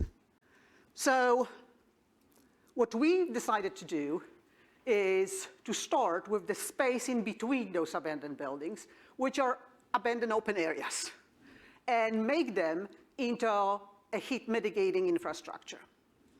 We found spots that were being owned by an organization that was good to work with. They are called Jackson Redevelopment Authority. They own the land, and they very much wanted to support it to be a public space, right? So then what we did? We went and asked okay? We told you it's very hot there. We wanted to make it cool. This is what you can do. Tell us, what do you want? We went through monthly meetings. One of them, I'm very proud of this. This one is July at the site, okay, 110. We had to set up canopies because I really thought that there would be some casualties. We brought ice cream, buckets of ice for everything, and we walked around and started thinking, what can we do with this place so we can actually use it? It's a site of, for example, Juneteenth celebrations, but always with an emergency vehicles next by because people pass out, right? How can we make it in a natural way a place where you want to be? And there could be more events, and it's going to be yours. So we went and invited everybody. We started literally with visioning. What would you like it to be? And I don't know if you can read it, but green wonderland, like streets in Colombia. That's great. Then we started going down to what function would it be? How would that function look like? At the end, we asked people to look at hundreds and hundreds of little pictures of everything. Different trees, different bushes, different street lights, different chairs. What would you like, and where would that chair be? And now, literally, we came up with a production, which you can see. In the process, we had community that was just coming in and trying to figure out what is the crazy white person trying to do. But we also brought a group of architects. These are young people who are actually students led by a professor. They were brought in to work with people during those meetings and then translate the vision that people were presenting into an actual drawing. The next month, they were coming in and they said, we thought that this is what you guys wanted. And people were like, no, no, no, no, no. You move this to the left, and this is just stupid. I remember they said, where did you put the playground? Do you understand that kids can just run to the street? So it's like, okay, sorry, where do we move the playground? We moved it. This work is finalized now. These are posters that are all over the abandoned area on Farish Street, and I want you to see what we came up with. Right now, if you scan those QR codes, you will get a 3D experience of walking those sites with the design that people came up with. I wouldn't design it like this. The architects wouldn't design it like this. But the people who actually use those spaces and want to use it more came up with all of that. So this is the end of my spiel. But what I do want to say is to connect with everything else we were saying. We are in a situation where we couldn't work with the state. The state is not just unfriendly. It's sometimes openly hostile to anything climate. We try to work with the city. The city has to figure out how to pick up trash, okay? That wasn't working at that time. So we went straight to people and other organizations, and together, even though initially people didn't want to talk to us, we were persistent, we were bringing food, we were giving gift cards for participating, and it actually worked. At the end of the day, ta-da, we got money to actually do it. The money that we had previously was just for planning. Now we got from the federal government $1.5 million to do it, okay? In 2021, my budget was $20,000, and now I'm counting in millions. Another grant that we just received is $500,000 to support a project on microparks for flood control. So the federal money, I don't know if this is going to produce, right? I don't know if I'm going to be able to actually do all of it. But if they could find an organization like me, tiny little one in Jackson, maybe something is working.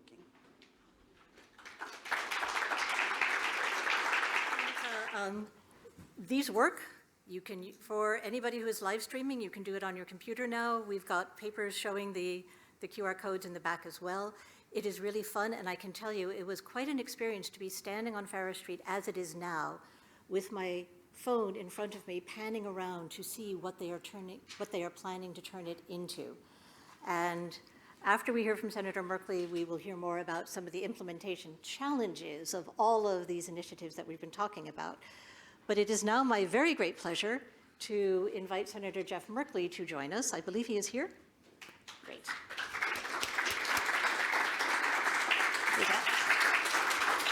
So,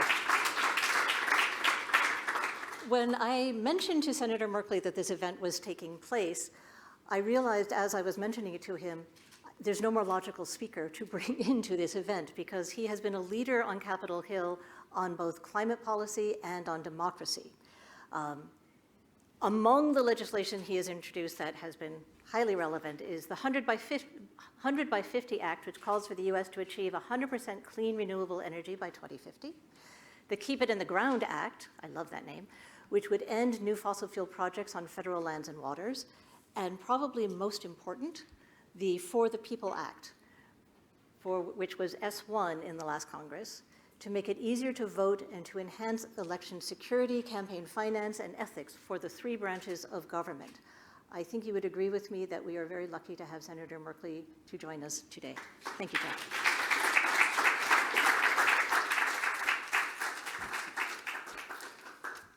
Well, greetings, everybody, and I so much appreciate your intense interest both in climate and in democracy and the intersection of the two.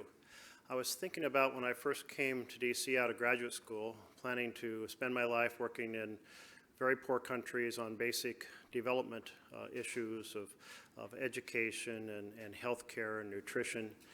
But I got diverted. I was offered the chance to work on strategic nuclear policy to help address the great risk of nuclear war, and I felt that was the biggest risk to the planet, nuclear war. And so I spent the 1980s here in DC doing that. And I was reflecting on the fact that our democracy worked fine in addressing that issue.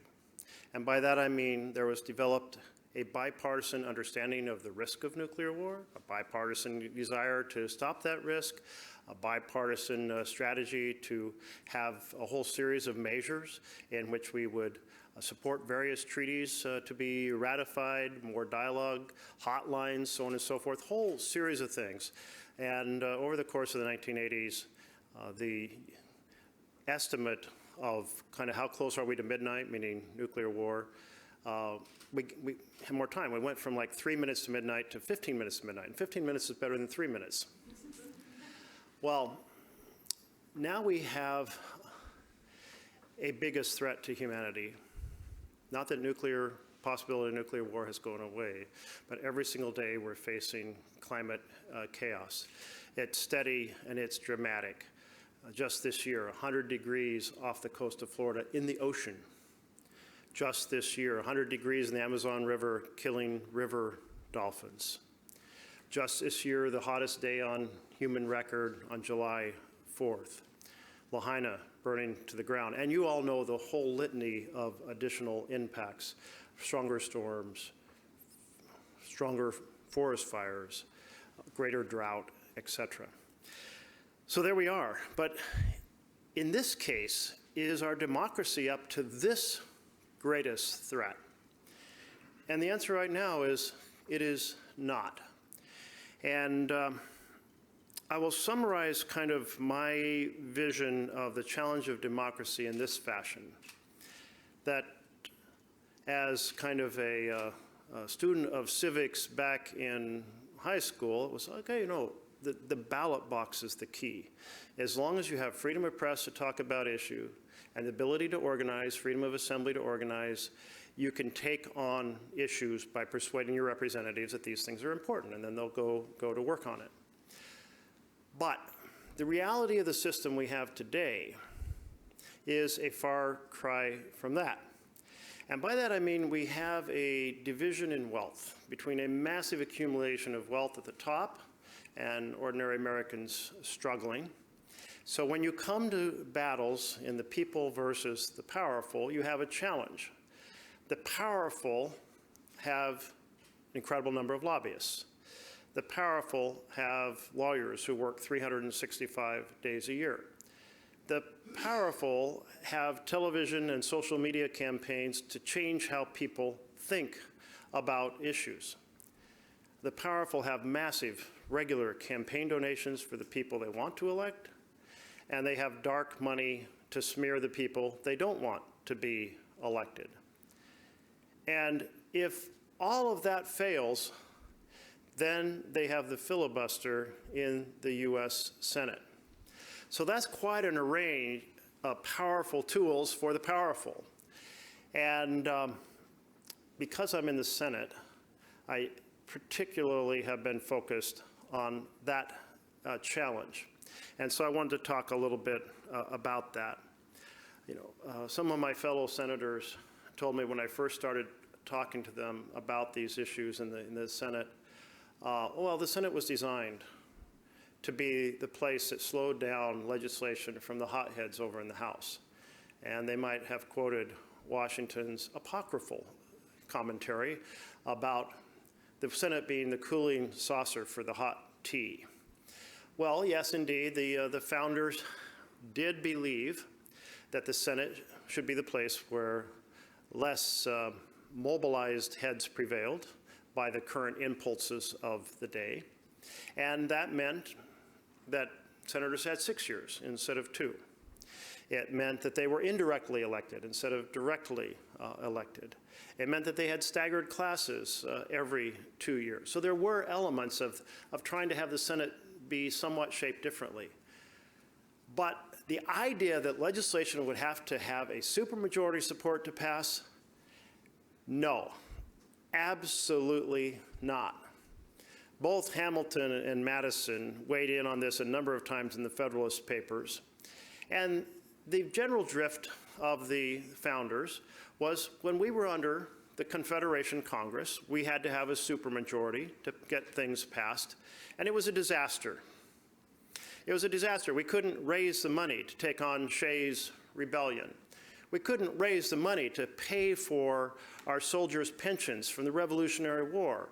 Whatever we do, do not repeat this mistake in our newly crafted U.S. House of Representatives or U.S. Senate. That's the gist of their commentary.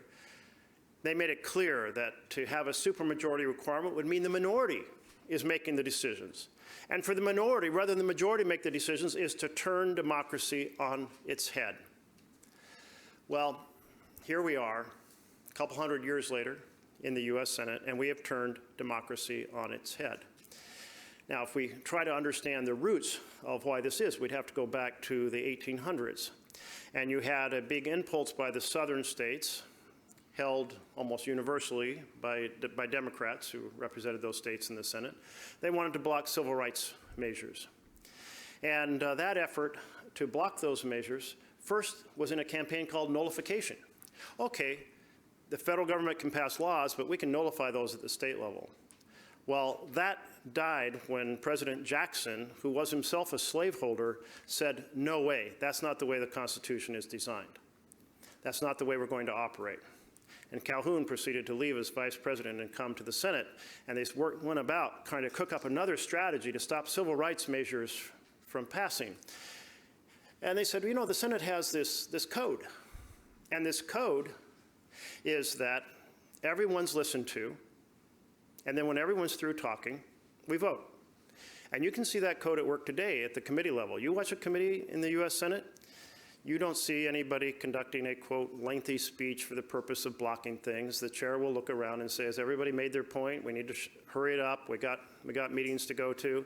Okay, well, we're going to vote, and we're going to vote now. And you vote. Well, that's the Senate chamber in its early days. That's the Senate chamber that proceeded to kind of dominate how the Senate worked until this strategy was developed. Hey, maybe we can just keep talking and we can keep measures from being passed.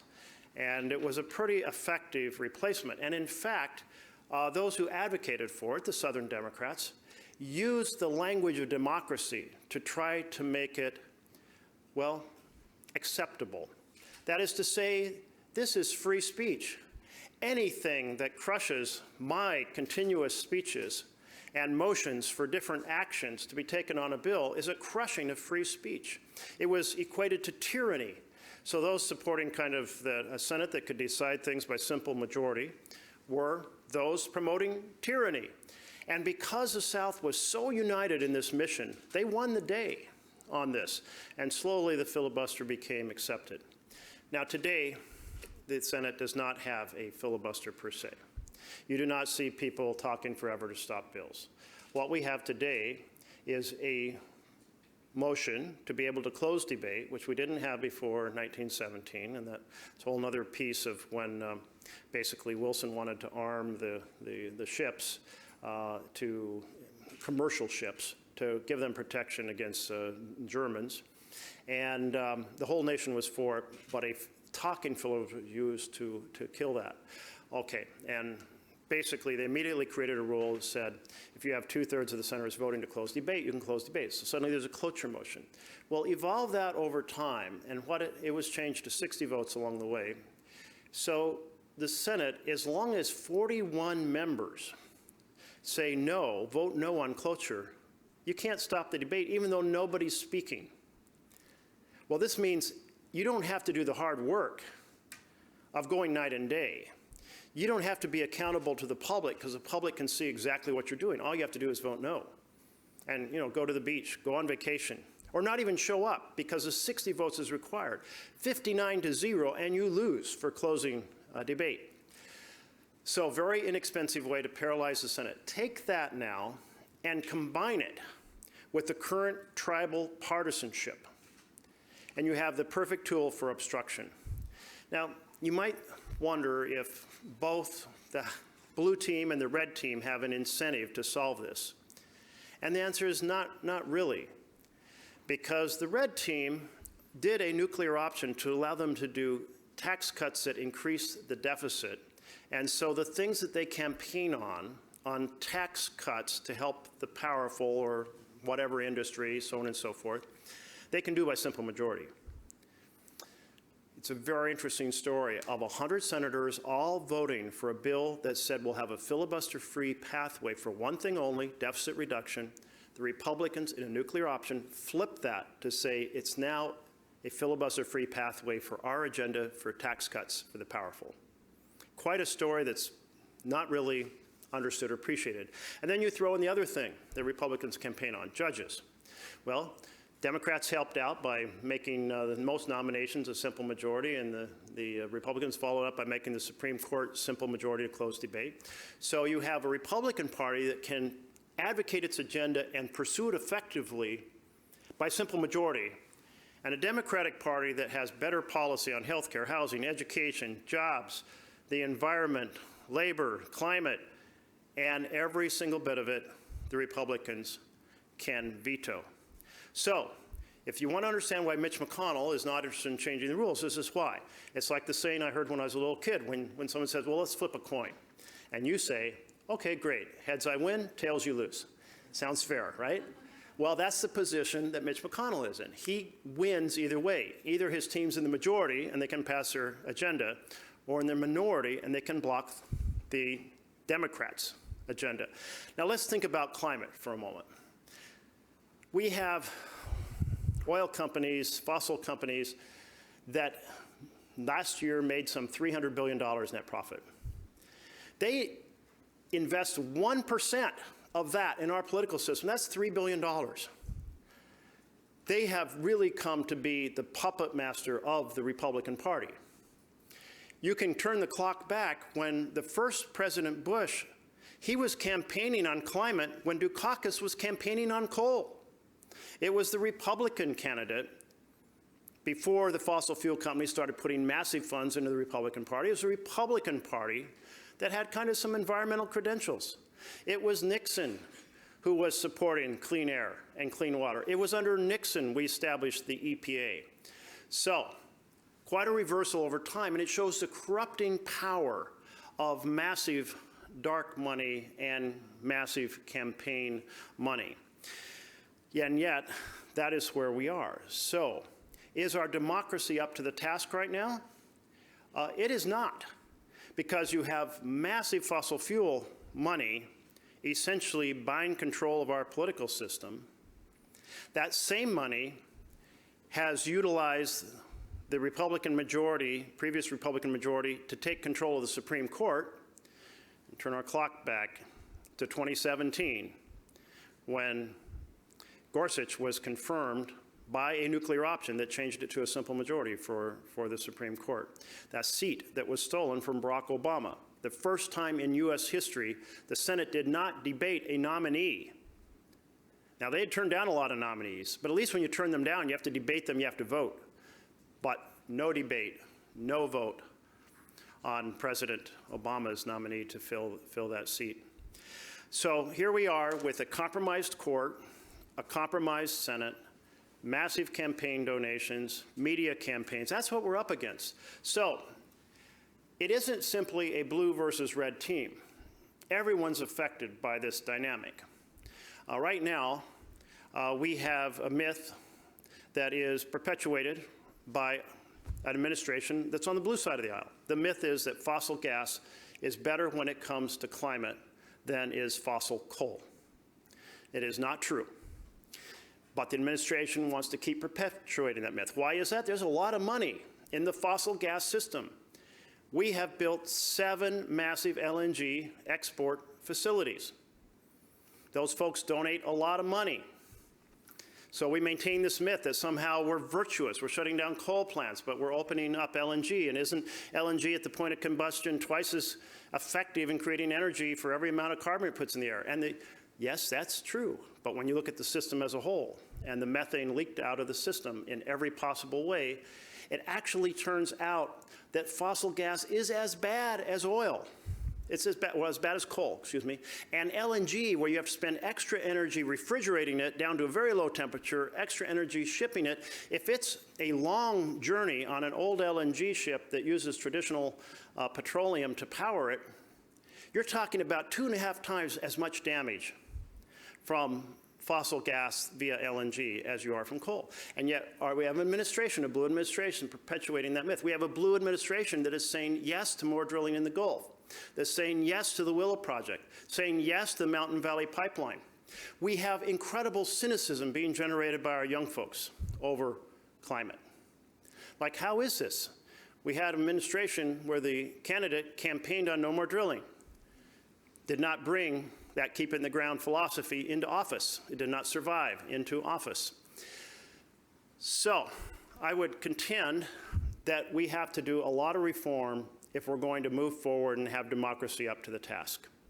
And one key piece of that, if we have to go from the current 41-vote veto to at least having a talking filibuster. The talking filibuster, under our original Senate rules, Senate Rule number 4, every senator could speak twice for as long as they wanted to an issue. Fair enough. Every senator speaks twice to an issue. You're talking about a debate going day and night for some 6 weeks before you get to a vote. Okay, there are issues that merit being there for 6 weeks, day and night. And climate is one of them. But there's also an incentive in that for compromise. That is, the majority can't really afford to tie up the floor very often for 6 weeks at a time. The minority now, instead of having a freebie, paralyzing with no effort, has to put in enormous effort. And they have to make their case before the American public. So if their case is unpopular, democracy comes to bear. Well, the almost good news is that we came within 2 votes on the For the People Act and then its derivative, freedom to vote, 2 votes of having a talking filibuster in January of 2022. But the 2 votes we were missing, Carson Sinema from Arizona, Manchin from West Virginia, and they argued that it is better to not have a partisan reform of Senate rules, even if that reform would stop partisan obstruction of the ballot box. Because what was in that bill? Stopping all of these strategies to obstruct the ballot box by guaranteeing early voting and vote by mail for every American. I'm just summarizing in very broad terms. Stopping dark money, all money would have to be identified. It would still flow under Citizens United, but it would flow with whose money it was, which is a powerful difference. When the Koch brothers came after me in my first re-election, they bragged about it.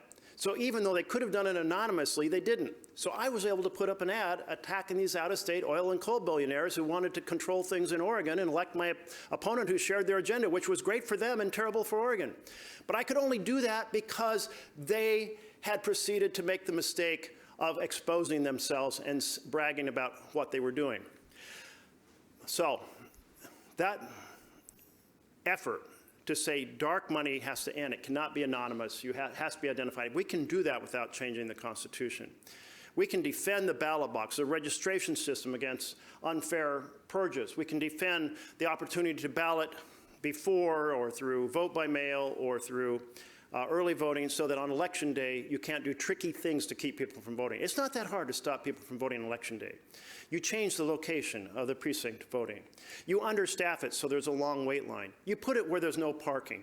All of a sudden, your turnout's going to be much lower. Now, if we think these are just kind of imaginations, in the last presidential election in Georgia, we had wait times in black precincts that were 5 times as long as the wait times in white precincts. It's very, very real. So let's find 2 more senators who will back a reform that will make the process of debate in the Senate at least a talking filibuster, so that yes, after many, many weeks, we will have a reason for compromise, but we'll also have the ability to get to a final vote on important issues before us. That takes away one of the tools that the fossil fuel company world has. Now, I know there's many other pieces of reform that I'm sure you're talking about from many different perspectives, but that's the perspective I wanted to bring today, that if we not only have a rigged system, does it crush our ability to go forward on climate, and therefore crush our ability to help lead the world by the power of our example in taking on climate, but in addition, it introduces such cynicism, really almost despair, that people disengage from the system. That's hugely dangerous in a democracy. So let's reform the Senate. Let's get 2 more senators who believe in actual debate, don't believe in a minority veto, and put ourselves on the track to reforming our democracy. Thank you very much.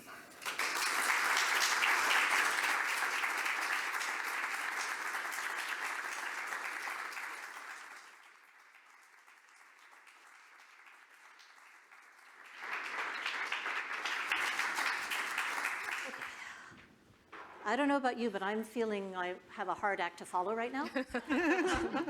So before I forget, something that I've been forgetting to do all along, you may have noticed those really pretty buttons like the one Dominica is wearing, which are also sitting out by your free copies of the book, and the buttons are also free. Some of you will recognize them and some of you won't. Those are the climate stripes. And there's a little description on the inverse side of the brooch that explains to you what it is. It is literally 1 stripe is a year of global temperature. The white is the average of, I think it's 1970 to 2000, somewhere around there, it says on the back, of what global temperatures were. The blue side is starting in the mid-1800s. The red bit is getting into the last few years. It is the most powerful short visualization of just what we are up against in climate that I have ever seen. And I want to thank Vice President from Climate Central, who brought us a whole bunch, Karen Florini, yes, she is my sister, who brought a whole bunch of them to give away here. And we would love for you each to take one. And when somebody asks you about that pretty pin that you're wearing, explain to them what it means. And you can take more than one, and I have extras if people want more. So thank you very much for that. Never let it be said that you come to a session and don't walk away with lots of treats. All right, so I want to take just a few more minutes following up on some of what we were talking about before, but really I think rising to Senator Merkley's challenge in that our current democracy is not fit for purpose. We know that. He's talking about very specific, immediate steps that need to be taken. All of us have been working on, we have this great new legislation. We have these efforts that are happening globally. We have enormous implementation challenges. And I think I'm going to start working backwards and go back to Dominica, because one of the things that you have mentioned is that you showed us the site, and at the time you didn't have any of the funding. You showed us the community leaders and the communities that put the design together, and they are enormously impressive people. But then you also had this quick mention of there's some real challenges that you're facing right now because all this attention is attracting other kinds of actors. What's happening? What are you up against? So I'm very excited that with this project, which is opening a public space, private business comes in and becomes interested. So this was the idea, coordinating private and public investment. There were some previous attempts to revitalize the street, which was not doing it at the same time. So we were very happy to learn that buildings that are adjacent to what is going to become parks went for sale and actually are in a process of being purchased for actual businesses. One of them is a phenomenal business that's always been on Fowler Street. It's a Black-owned bookstore. But the other ones, not so much. We have on both sides of the main area where that big cross is, where a lot of celebration is going to happen. On one side, it was purchased by Martini Bar. On the other one, by a brewery. And now both of those businesses try to encroach on that public space, including saying, we're just going to establish an easement and take a little bit more space outside so we can put tables there, basically making it paid access to the stage and to the area. The challenge is we don't own the land, right? We work with an organization that owns it. That organization is also trying to make money from that, also trying to make sure that those buildings are occupied, because their eventual goal is to have development. Whether this is the development that the people want, because the people that I talk to, they don't want to make it, stomach cleaning area after both sides provide enough alcohol for the audiences. They wanted it to be historic. They wanted it to bring in the businesses that were there before. So what is going to happen? We are fighting. We are bringing in, we are literally going to have town halls to discuss those issues. And I already slightly blackmailed the organization. I told them that if the encroachment happens, then I'm taking my purse with my $1.5 million and going to West Jackson because I have another project there. So hopefully that's going to work. But these are the challenges that we're going to see. The money is distributed technically to the right project, but will we be able to make it the way that it's supposed to be made? I don't know. I have unlimited numbers of questions for everybody up here, but I am going to suggest that anybody in the audience who has a question, I think the mic is being put up here. So if you could go ahead and line up to ask a question. And while you're in the process of doing that, really, let me follow up with what Dominika just said with Devashri, because you have also talked about the implementation challenges. How do you see those? Yeah, boy. There are huge implementation challenges. Ultimately, the success of the 3 federal laws are going to depend on how things are implemented by subnational actors, in particular by local and state governments, and because that's where the rubber meets the road. And there can be several roadblocks that stand in the way of getting to our goal of ensuring an equitable and just energy transition. And these range all the way from lack of administrative capacity on the part of subnational actors, whether they have the right staff, technical resources, and capacity to proactively apply for these federal funding programs and then deploy the money effectively. A second implementation challenge is the entire federal technical assistance infrastructure, whether that is flexible enough to meet the needs of different communities, and whether the technical assistance is easily accessible by different communities. So that's another implementation challenge. Another thing to keep in mind is that to get to maximize the impact from these federal investments, local and state governments also have to think about complementary policies that they can adopt and enact, and whether the timing, there's a timing gap, there's a capacity gap to think about those complementary policies. And then finally, the under-resourced communities often are not able to invest in the right kind of active listening and authentic stakeholder engagement, and that can just lead to a whole lot of bad results when you're thinking about implementing all these programs. So, I think I can go on and on about, these implementation challenges, but let me just stop there. And I saw Dominica nodding. It's like, a lot of this is very familiar, isn't it? Please identify yourself. Hi, my name is Jenny Durant, and I recently was a fellow at USDA with the AAAS, American Association for the Academy of Sciences. I'm a social scientist, and I was there when J40 was being implemented, and and I was working in the Office of Chief Economist, and one thing that was really frustrating as I attended meetings on how the agency was going to implement J40, where a lot of people were like, okay, we have a very short amount of time, we have to show that we're going to be doing something meaningful, let's put that we're going to work with tribal agencies in this way, and we're going to, try to do this, and they weren't actually reaching out to communities, they were just trying to get something on paper to have, because there was a short turnaround time.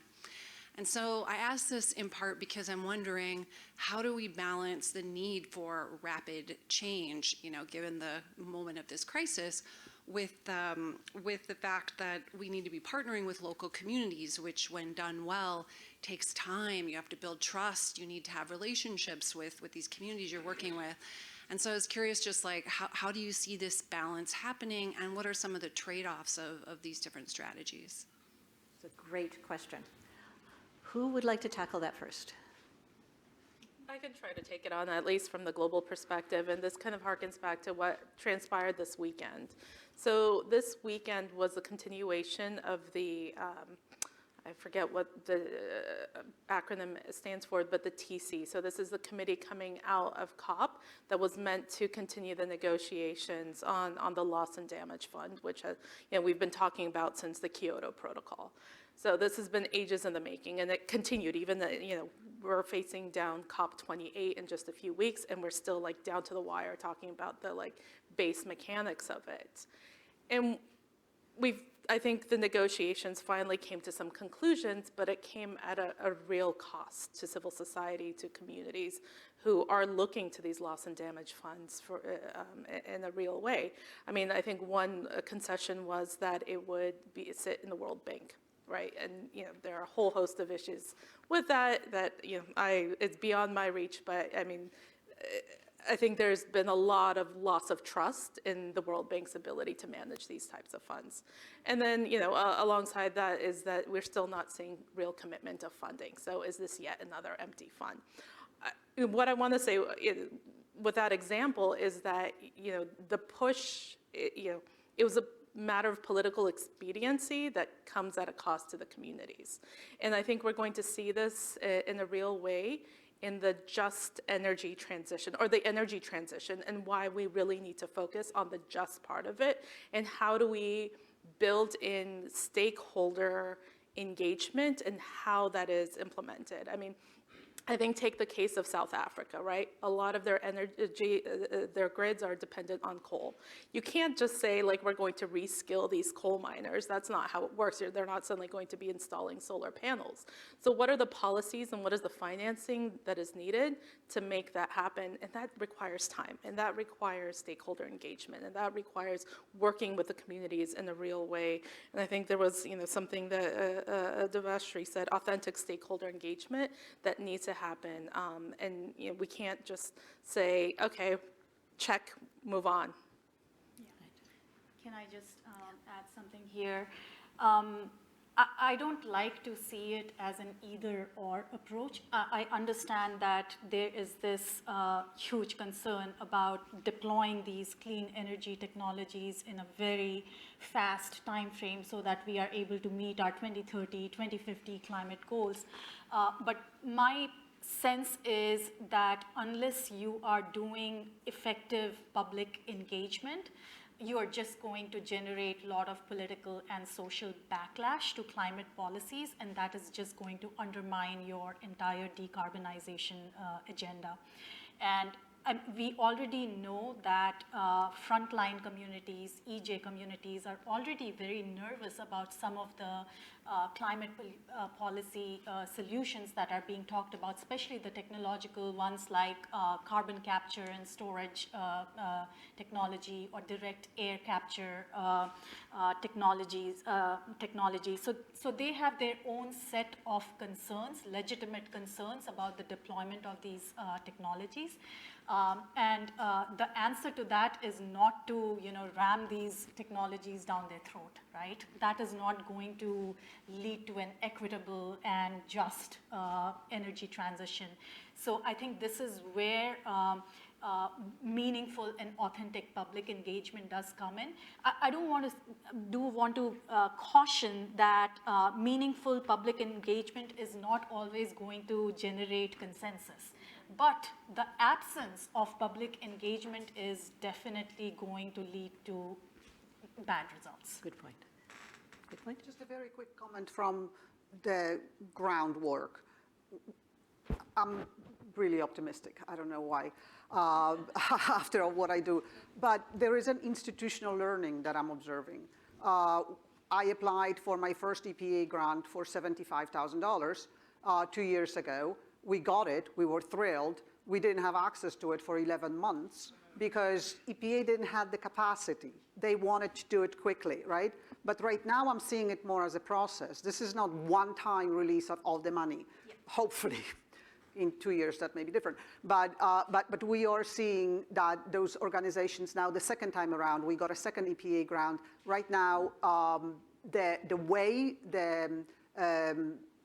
the opening was structured, the partnerships that they were requiring, the questions that they were asking, which were not there before, that was progress. So I'm not saying it's great, but there is an institutional learning which is done in a hurry because we are building the bike as we ride it, just because we have to. Actually, I think we're building the plane as we're flying it, which is a little scarier. Sita. I'm from Mississippi. We're on a bike. Hey, y'all. So you mentioned at the beginning of y'all's panel about a lot of these global summits, and every time you would name one, you would say no one showed up, or it was poorly attended. My question is, like, maybe this is a bit rhetorical. How much do these summits cost to produce, and how do we take the money and put it into the communities that are on the forefront? Because I cannot imagine that they're inexpensive to do. Are there any useful, positive impacts coming from these summits? If not, why do we keep having them? And even as a storyteller, like last year I flew into Houston to a climate justice storytelling summit in the middle of a hurricane. Like coming in was like, oh my God, this is how I die. And it's just like, what are we doing? Like we're gathering, Freedom's only been in the world for like a year, and I've gone to so many talks like this, and it's like, okay, so how do we stop talking, and how do we get this money to the people who are actually currently, right now as we speak, dealing with these issues? I think about that question a lot. There was, at Davos a few years ago, the World Economic Forum happens, which is kind of the poster child for what you just described. There was a Dutch economist who caused a stir because he said, here we are talking about climate change, and there's all these billionaires that fly in, and really, the real issue is that none of you pay enough taxes that go into the public systems to restore them and strengthen them. And in this country, we subsidize. Huh? He was not invited back. I was not invited back. No, he was not invited back. But it really is true that we subsidize philanthropy in this country, and the tax base is diminished, and we're not making public decisions about how to allocate resources to solve public problems. I think there are distinctions when we talk about global summits. I mean, I think something like the UNFCCC and the Conference of the Parties, we do need to get the world together to meet and figure out how to solve this. But I think your point is very correct, that there are a lot of global summits. There's a lot of activity that is to make people feel good or to create, the illusion of something when there's not, which is kind of, a hard thing to say. But I also do think, though, I'll finish with this, that there is something to be said for how conversations move and how ideas move. And when you get critical mass around certain ideas and you get people who are in the world commentariat talking about it and doing stuff about it, I think it does make a difference, though it can be hard to measure. Okay, so we are just about out of time. I'm going to make one substantive point and one that I just think is funny, but I see we have one more question, so we will take the last question from the audience, and then I will make my 2 points. We'll give all of you a last word, and then we'll have a break. As you can see, I'm not the youngest person in the room, but I was a social scientist hired by... Introduce yourself? Oh, I'm sorry. John Lewis. Once upon a time, I was an academic anthropologist, and we were hired by the Carter administration. They had a policy to hire anthropologists. That stopped with the Reagan administration.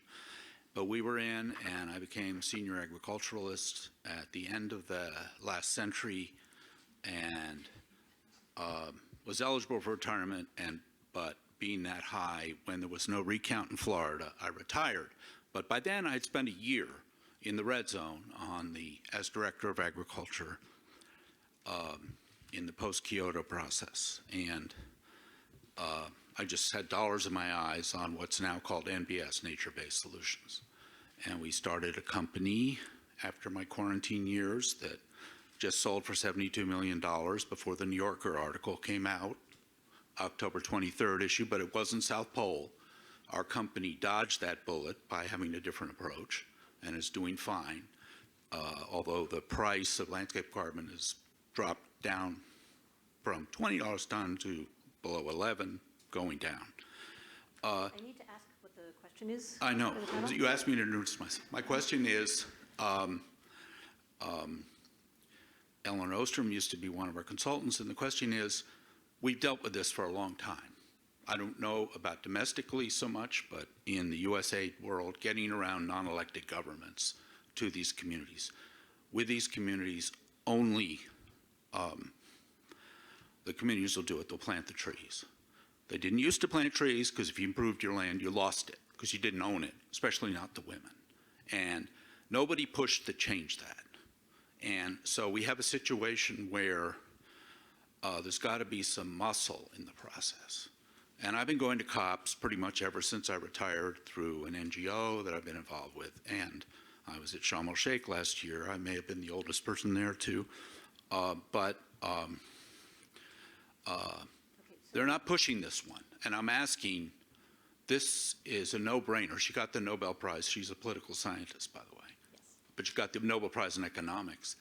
And whether it's in this country or not, why aren't we looking at what we know, community dynamics, as a point of departure, not somewhere we're going, but somewhere we're coming from? And that brings into questions all governments, all top-down governments, including our own.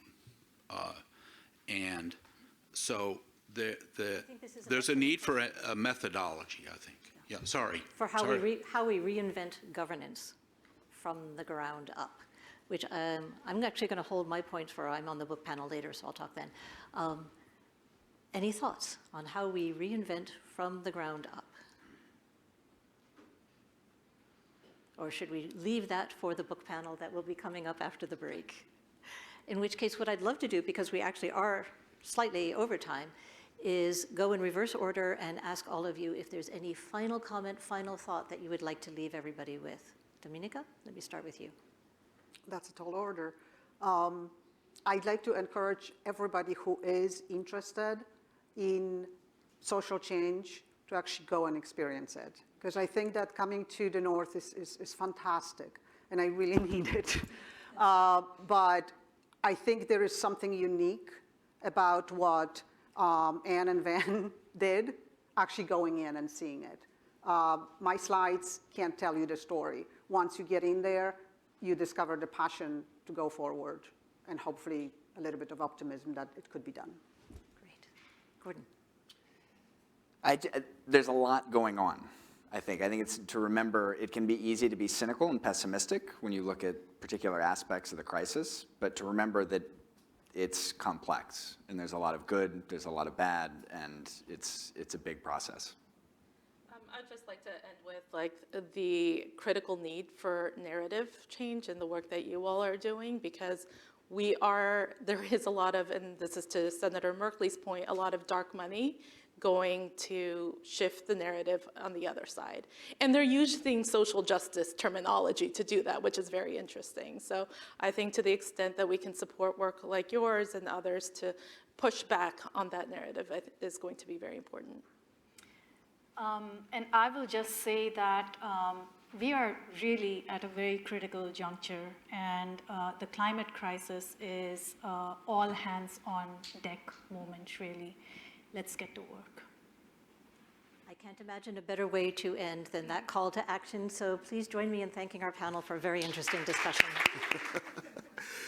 But thank you all for continuing on with us. We are going into our last panel of the day. It is a panel for the book that you all have, we have stacks of outside, Democracy in a Hotter Time. But I do want to have a couple of housekeeping notes before we start. First of all, if once we finish, we are going to have refreshments outside, and you will be able to grab copies of the book from the table right there. And also you can grab some of those amazing climate pins. You can grab as many as you like, says Karen. I don't want to take them home. Okay. So please, that table is full of free stuff, and please make it empty of free stuff when you leave. So this last panel, if you haven't gotten a chance to read Democracy in a Hotter Time, luckily we have free copies for you. It's an amazing book. And to talk about the book, here we have David Orr, who was the architect behind the deal. We have Bill Becker, who is sent me amazing points that I'm going to work from today. And also rejoining us is Anne Florini.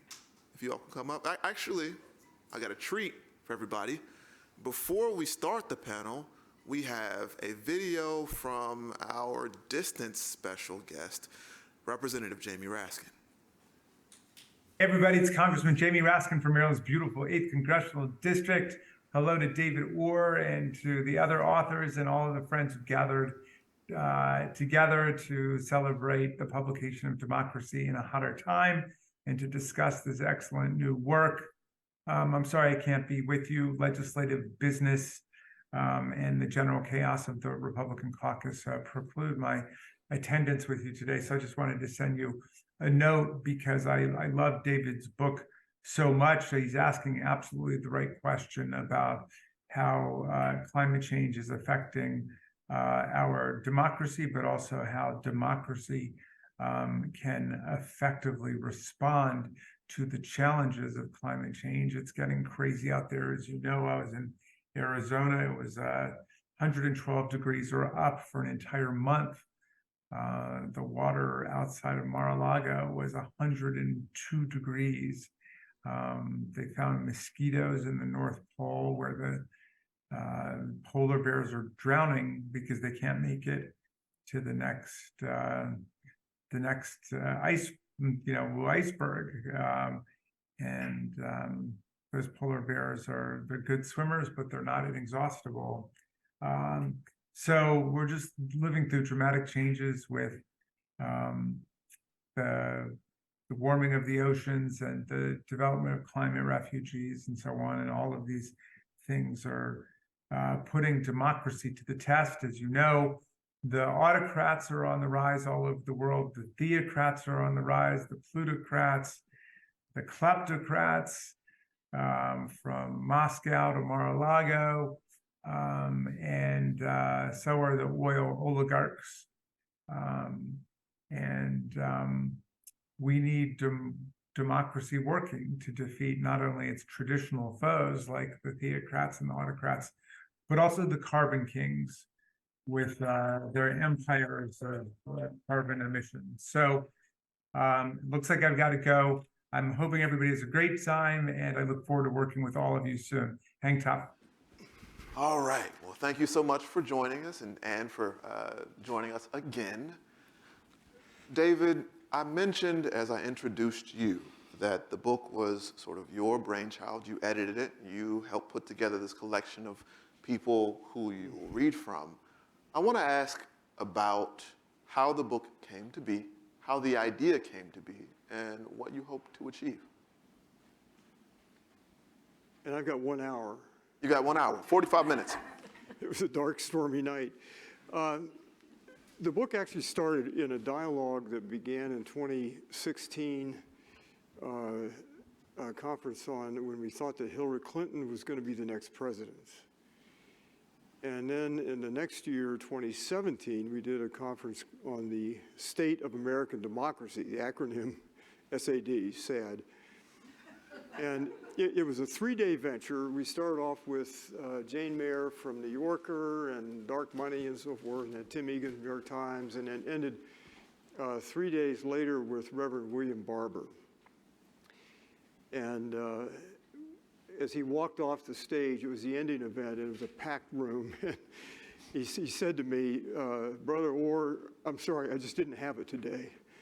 And everybody's whooping and hollering and screaming and crying and everything. And I said, well, Reverend Barber said, I'm glad you didn't have it, because if you'd had it, we'd have to repair the roof, and that's expensive. One of the things he said that stayed in my mind was, our ideas are too puny for our circumstances. Our ideas are too puny for our circumstances. We're at the edge of this situation where we can blow the planet up or we can heat it to death. One's fast, one's slow, but it's, you know, and also at the edge of artificial intelligence, where we can get ourselves evicted by something that's going to be smart, and we're carbon-based intelligence. All of us have had stubbed toes, broken hearts, you know, pet dogs and cats. AI is silicone intelligence, rather different. So there are 3 ways we can blow the human future. So the question we're asking coming out of the conference in 2017 is, what do you want to talk about? What should we be talking about at this point? So the book, if you ask what's the intention of the book, it is to start a big dialogue. And in the introduction, I said in 1770, Tom Jefferson was still building Monticello. Tom Paine was teaching school in Lewis, England, and James Madison was a student at Princeton. 30 years later, you look at the history, 30 years later, they had developed some of the most, the greatest thinking about politics and governance. They had waged a war, written a constitution, formed a government, imperfect as it was. 30 years. Now we've got to do something like that. And so Democracy in a Hotter Time is, what do we think about this next stage of democracy? If you ask, can democracy as it's presently conceived, and I agree with Jeff Merkley on this, as it's presently conceived, is democracy up to the challenge? No, not the way it's conceived. He reeled off a lot of the reasons. If we took more time, we could go through a long list of things. Every iteration of democracy has expanded the constituency, the people we thought were part of the, quote, we. And so the next stage of democracy has to begin to think about the we, including future generations, other species, landforms. This is a huge step. This is not a tinkering at the edges. I mean, we need to do everything that was in the John Lewis bill and voting rights and gerrymandering, all the things that we know about. And then we have to take the next leap. Then we have to expand the very idea of democracy. So what we intend to do is start a conversation, a large conversation about how we organize how do we do the public business on the planet, calibrated with the way Earth works as a physical system. That's the challenge. You can put a lot of descriptions around that, but that's the challenge. And the interesting thing is, well, a couple of interesting things and I'll quit. One is, it's a long-term challenge. James Kunstler's phrase or title of a book called The Long Emergency captures the essence of it. There's nothing quick here. This is a long emergency. Carbon stays in the atmosphere for a long time, as do some of the other 6 heat-trapping gases. So there's no quick change we're going to see here. But it's a long emergency. Secondly, if you ask, is there a constituency for that, the changes we have to make? I think there is. If you get the question right, if you say to people, on the MAGA people, let's just start with the extreme. Do you want to drink dirty water? Hell no. You want to breathe dirty air? No. Do you want climate chaos? No. Do you want politics ruled by an oligarchy? No. We've got the issues on our side, and the question for us is, how do we bridge from public opinion as it is now to that better future? That bridge has been rendered into a toll bridge. And so we have to take that bridge back. And it's a future that all of us want. There is a constituency there for this. The last thing is, where do we go from here? So I want to thank Ann for organizing this and putting all the effort into it, and for New America for hosting this event. And Rockefeller Brothers Fund and JPB Fund put in the money to help pay for it. This is the second or third in the events that we're going to be part of. The next one will be in New York on the Constitution and climate change, and then we'll go to Atlanta for a major event in Atlanta in April, Seattle, Pittsburgh, and other places. So we're doing events elsewhere around this. The long-term goal is to organize this conversation and get it going. Where it goes after that, I don't know. But it is a start, and I want to thank everybody that's been involved in this. My 2 colleagues, Ann I mentioned, but also Gordon LaForge for writing a great chapter in the book, and Bill Becker, a longtime friend. And A Voice in the Hill. If you haven't read his writings on the Hill, read them. They're some of the best writings in American politics. So we're going to change the world and save the planet and have a party. Well, actually, one more thing, sort of about the inception of the book. What was your philosophy and practice for selecting who would contribute? Philosophy and practice, who would contribute? Well, a lot of it is who was willing to contribute. We wanted to do this fairly quickly, so we were asking writers to get to work quickly and get the book in print. We lagged by, I think, 6 months from where I would like to have had the book appear. But the philosophy in selecting people was who was crazy enough to join me. So rounded up some of my rowdy, crazy friends. A lot of spare time on our hands. And they have ankle bracelets on, you know, a lot of them are. But there are a lot of people there. Jamie Raskin, Jeff Merkley, we've seen 2 or heard 2 today.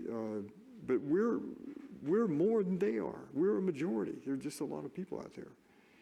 And I think Van, if you had asked, is the intellectual capital available for this next stage, call it Democracy 4.0?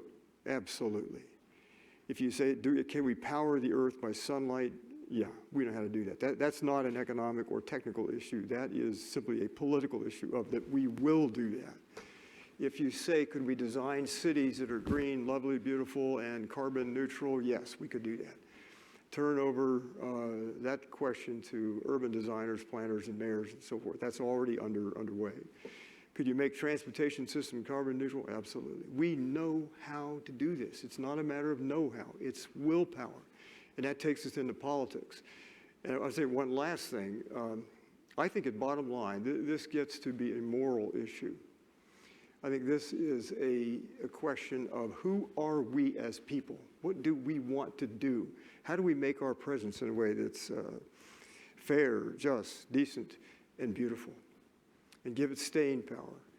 So the Atlanta meeting is going to focus more on that issue, but this is in essence, it's a moral issue. So I think the common thread that runs through all of the people involved in this, and you and lots of other people, you start with what should we do? And there, I think the answer is also quite clear. If you haven't read Laudato Si and the follow-on paper that came out from Pope Francis about 2 months ago or 3 months ago, read it. It's a very good statement, and it puts a flag. This is first and foremost an issue of morality. What do we want to do? What do we owe the future, and what do we owe other species? Where do we fit in this drama of life? Because we're kin to everything it was, everything that is, and everything that will be. And so it puts us in this situation of being more, that's more than you wanted, but I think let's ground this where it needs to be. This is not first and foremost an economic issue. It's which economics do we have, and that's a moral question. Or technology, and that's a moral question, and so forth. Hey, I'm just sitting here listening. This is good. One of the things that you mentioned that I think is a really important framing or reframing is the idea of the long emergency. And your essay in the book really focuses on how thinking about climate change as this long emergency should change how we think about governance to deal with it. Can you tell us more about what is different about long emergency as a problem, or about climate change and the climate crisis as a problem compared to our usual government problems? So it's really fundamentally different. The way we do government now is we divide problems up into their appropriate bureaucracies, which means you don't look at the larger system that things are embedded in, you just look at the one piece, and you try to solve the one piece. And that is why we have a Department of Education and an Environment Ministry, and all governments are organized the same way. And we all get taught in public policy schools and business schools that the future is going to be like the past, and that you look for normal distributions and you extrapolate out from current trends. And all of that is exactly wrong for the world that we now live in. We are training people wrong, we are designing our government wrong, and we don't have to do it that way. Mm-hmm. So there are a whole bunch of experiments going on, even among governments, about, they don't call them Ministry of the Future yet, but it is things like the province of Wales in the UK has a law that requires all government action to take into account the interest of future generations. The UK and several other countries now have strategic future centers whose job it is to try to pull together thinking for the longer term. These aren't necessarily in democracies. One of the leaders in this is Singapore, which is an electoral democracy, but not a liberal democracy in the usual sense. So there's a lot of different places where people are trying to figure out how do you think longer term. And there are ways of doing it. There's methodologies about how do you do future scenarios? How do you do thinking about the long term? I've created master's programs because I wanted people to learn how to do those things. I could never find master's programs to model myself on in doing so because none of that was out there. So you literally change the mindsets, the way you train people, you change the structures. You also, however, and this gets back to David's point, you have to change the moral calculus. You have to change the narratives long term, which is why, going back to our opening panel, if you don't change the mindset that people go into decision making with, so that it has a long term, and so that it is thinking about the broad systemic problems and the need for systems transformation, the existing structures of government are just wrong for the needs that we have. You, in your essay, you don't take democracy for granted as the best possible system. You actually go out and set about to showing why it is the best system for, why real democracy is the best system for dealing with the climate crisis. Can you basically walk us through your thinking there and tell us how it stacks up against other forms of government? This is one of my favorite questions ever, because we all get this, oh, but China has been doing all this progress. Well, yeah, China's done some stuff. It's also done some really bad stuff. So if you look at this as a long emergency, and I want to really also mention my co-authors here, Gordon LaForge and Anne-Marie Slaughter, because this was very much a conversation among us. Why is it you need democracy at all? If you think about what we saw from Dominica, about what was happening in Jackson, and as she said, this one very specific area that is suffering from a massive heat island effect, action needs to be taken about that. There have been previous efforts. They have not had deep and meaningful citizen engagement. Autocracies are extremely bad at deep and meaningful citizen engagement. They don't like it because it threatens their hold on power. There is no way that, given the heterogeneity, the variety of climate impacts, the variety of climate solutions that we're going to need, and the fact that we're going to have legitimate governance that looks generations out in order to deal with the problem, that's not what autocracies do. What autocracies do is simplify and centralize and exclude. And that is exactly the opposite of the approach that is needed to deal with climate change. And that's why when David started this, we have to think about climate and democracy as a single intertwined problem, I jumped on board. Because if we don't rejuvenate democracy, we will die under the impacts of climate change. And if we don't take the right kinds of steps to deal with climate, we cannot rejuvenate democracy. They have to be done together. Now, Bill, you also introduce a term that I think is really useful for thinking through the problems in front of us, and that's gridlock. For you, can you explain to us what the concept of gridlock means as far as climate policy goes? Sure, thank you, Van. And thanks, everybody, Ann, David, for having me here. They know it's a risk, but they took it anyway. David invited me to write a chapter about some of the practical things that ought to change in government to make this all work, and that's what I tried to do. But I want to say a couple things about your question, man. The world depends on us. We are the biggest producer of oil and gas. We have the biggest reserves of shale gas in the world. We are the number two polluter. We have one of the world's largest economies, and on and on and on. And the world will not do it. It wouldn't be equitable for the world to do it without the United States. We have a very bad track record. We can't, in the international community, be trusted. And there's a bunch of reasons for that, but we haven't kept Obama's promise to stop subsidizing fossil fuels. We have a Congress who hasn't done anything meaningful until the IRA Act on climate change for 30 years, because they've been influenced by that oil industry. And on it goes. And I'm going to read a list to you of some of the things that are going on. But the point is that there's a very direct relationship between democracy and climate change, because a whole lot of physical stuff's coming at us. Unless we have a strong government to deal with it, systems will collapse. So we need to spend the next while fixing the problems, fixing the barriers like the senator talked about, both at the top and at the bottom. By the way, my advice to local groups would be, stay away from the government. They'll just tie you up forever. Do it at home. You can do it at home. You don't need the government. Anyway, I used to work for it, so I could say that. So let me show you something about the condition of democracy, or tell you, and I can't memorize this, so I'm going to read it.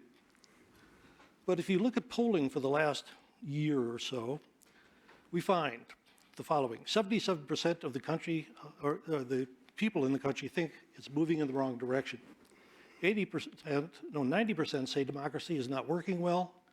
Only 16% trust government to do what's right. 52% think America's best days are behind us. 63% have little or no confidence in our political system. 86% believe the two parties are focused more on fighting than problem solving. 22% were unable to give an answer when they were asked about strong points in our government.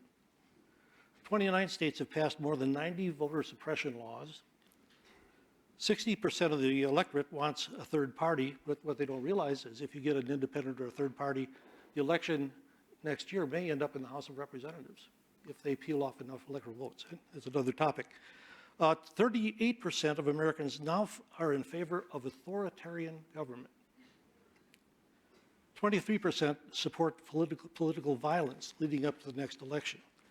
And there's more. But what we're seeing there is that the frustration that the senator expressed about working in the Senate trickles down to the American public's frustration and what they feel about their government. And what that does is opens the door to autocracy and to authoritarianism. Because things get so chaotic, and we know from Congress's inability to deal with gun control and the abortion ruling on the Supreme Court and much else, that there's a lot of crazy stuff going on in this country right now, and people have an urge to elect a strong man who can bring order back to the system, and that's the autocrat. And a government that hates what's the war on woke, for example. A government that wants to dictate what books you read, what you're taught in school, and on and on and on. You've all heard it out of DeSantis. So we have a tremendous amount of work to do, and what I would like to see, somewhat idealistically, oh, by the way, I wanted to preface all of this, so pretend I didn't say it yet, and I'll go back there. There is a difference between Chicken Little and Paul Revere. And so we may talk about all this despairing stuff, but it's not to despair, it's to understand how much work we have to do in so little a time. And what I would love to see is national movement involving philanthropies and foundations and universities and think tanks and so on, to go down this list of problems that people are frustrated about and begin to fix them one by one by one. And sometimes that'll mean some really fundamental changes, working around constitutional provisions like the Electoral College and going to a direct election of the president, for example. So there's a lot to do, and we need to all do it at once, and I think if we did, a lot of these people will feel a little better about the country. You touched on this in the beginning of your answer, but I do want a little bit more on our country's specific role in the creation of a sort of gridlock globally. Are we talking about, you know, people, us being a moral actor, or are we talking about practical effects of United States economy and pollution? What is the mechanism? It's all of it. The moral factor is that we are responsible for most of what's up in the air right now. I mean, we clearly have a moral obligation, and also because we're so significant a polluter, and because we have such significant resources to lend to the problem that we're not lending to the problem. But I think we should understand, and I'm speaking about the COP process now that the previous speaker spoke about, is that all the SIPs, all the plans that nations are presenting to comply with the Paris climate agreement are voluntary. There's no mechanism for enforcement or for punishment, sanctions if people don't keep those promises. It didn't work in that way. And what we need to do is require every country not only to present a plan for all the things they want to do, all their aspirations, but how internally are they going to enforce those aspirations? Are they going to put something in the Constitution, something in statutes? Are they going to create incentives, create penalties? Somehow they need to be enforceable. And countries won't stand for an international enforcement mechanism because they're too worried about their sovereignty. So that's one of the changes the cops ought to get into. Right now, as far as I'm concerned, we don't need to hold any more cops. They're a waste of time. And the communications that are beneficial, we can do in other ways. But right now, they're kind of a party for the fossil fuel lobbyists who turn out in more numbers last time than there were delegates from the nations to keep the countries from setting a date for when fossil fuels need to disappear from our economy. And if you ask me about nationalizing fossil fuels, I'd be happy to talk about that. I was about to. What about nationalizing fossil fuels? There was a fellow who's a political economist in the University of Massachusetts Amherst who came up with the idea or the math involved in nationalizing fossil fuels. And his suggestion was that we buy controlling interests in Exxon, Conoco, and one of the others. I don't know, the big, which one? Chevron, yes. And begin to affect the market prices for fossil fuels and guide a government-guided phase-out until they disappear, except for the most important reasons for national security and so on. He figured that would cost, when he proposed this, based on the stock prices of those three companies, $350 billion, which is like 1/10 of what we put into the economy during the COVID crisis. So it's affordable, I think, and it also will prevent, if we manage to phase out fossil fuels faster, a huge amount, trillions of dollars in damages in this country and elsewhere, and a lot of grief, as we saw in that flood film earlier. So I think it's a viable idea, and the history shows that we have nationalized, the government has nationalized industries all through its history, railroads and gold prices, and more recently the auto industry and so on. I mean, we've done it lots of times, often to save the industry. We need to do it now to save us. It's clear that the type of thinking that David is encouraging in the book is doing things that are unprecedented for the country, like nationalizing the fossil fuel industry. And one of the things that I sort of am trying to wrap my head around is, given that our current problems in governance aren't really that comparable to climate change, what do we have to work from from a comparative analysis standpoint? Are there things that are like climate change? Are there people who are solving problems collaboratively that we can import or be inspired by their models? What are we working from? I could give you one idea. Yeah. Don't get me started. You already have.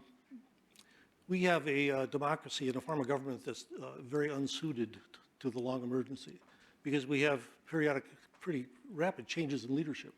This is one of the reasons countries can't depend on us. We saw what happened when Obama went to Trump. He pulled us out of the Paris Agreement. So every 4 years or so, or 8 years or so, we've got a brand new policy agenda, a brand new philosophy of government, and we don't have permanent ways to address this from a governmental standpoint, to address this problem. Unless we get into constitutional amendments, unless we pass laws that have such strong public support that they're never going to be repealed, unless they become final laws. So we need to compensate for the fact that we're always changing leaders and changing policies and figure out permanent ways to address the permanent emergency. Yeah, so I think one of the experiments that we need to be paying a whole lot more attention to is actually from a different chapter, not the one that Gordon and Anne-Marie and I wrote, by Helene Landemore on citizens' assemblies. And it is something that's been experimented with increasingly around the world, this idea that we have managed to be brainwashed into believing that democracy is about electing somebody else to make the decisions and then holding them accountable post haste. That was not the original democracy. The Athenian democracy was those who got counted as citizens, which was about 1/10 of the population, but it was still 30,000 people, all were randomly selected to hold office. And they would hold office for a year, and then they were out. But they had to hold the office.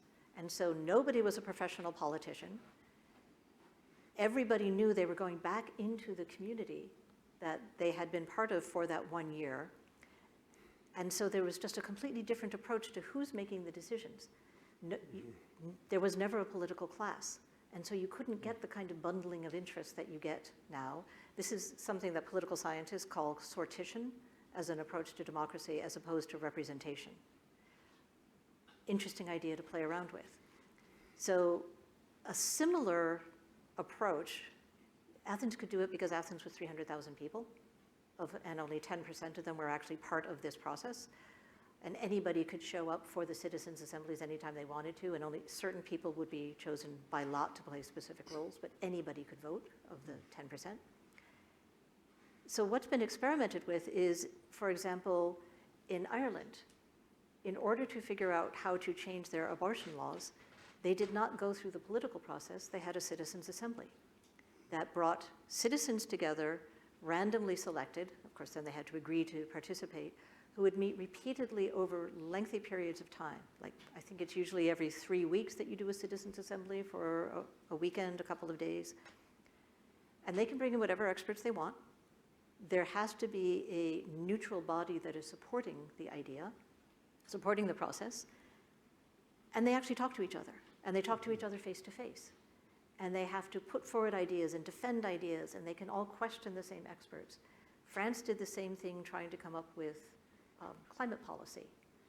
So 300 people selected over the course of, I think it was a couple of years. This kind of process, this deliberative democracy, is one that works. It is actually how the US Senate used to work. Because there'd be partisan fights, but they would all go out for drinks together afterwards, and their families all lived in town. And when Senator Markley was first elected, he brought his family here and thought that he was going to be part of a conversation, and quickly found out there were no other families here, and there was no conversation happening. That people never met outside of Senate hours. There was not the social fabric, which is part of the reason we've got the extreme degree of polarization that we have now. So this idea that you find alternatives, if you've got one set of legislative bodies that are as broken as ours are now, you start pulling together other groups. It's part of the reason that David is doing the kinds of convenings that he was just talking about, that you and I wanted to pull this group of people together. You start convening people differently to have conversations about how do we actually move forward.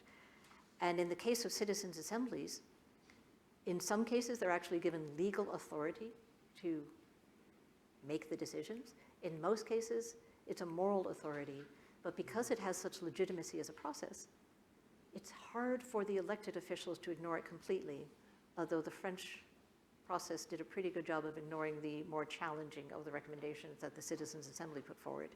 But it changes the basis of who's deciding what for the society. Let's do that.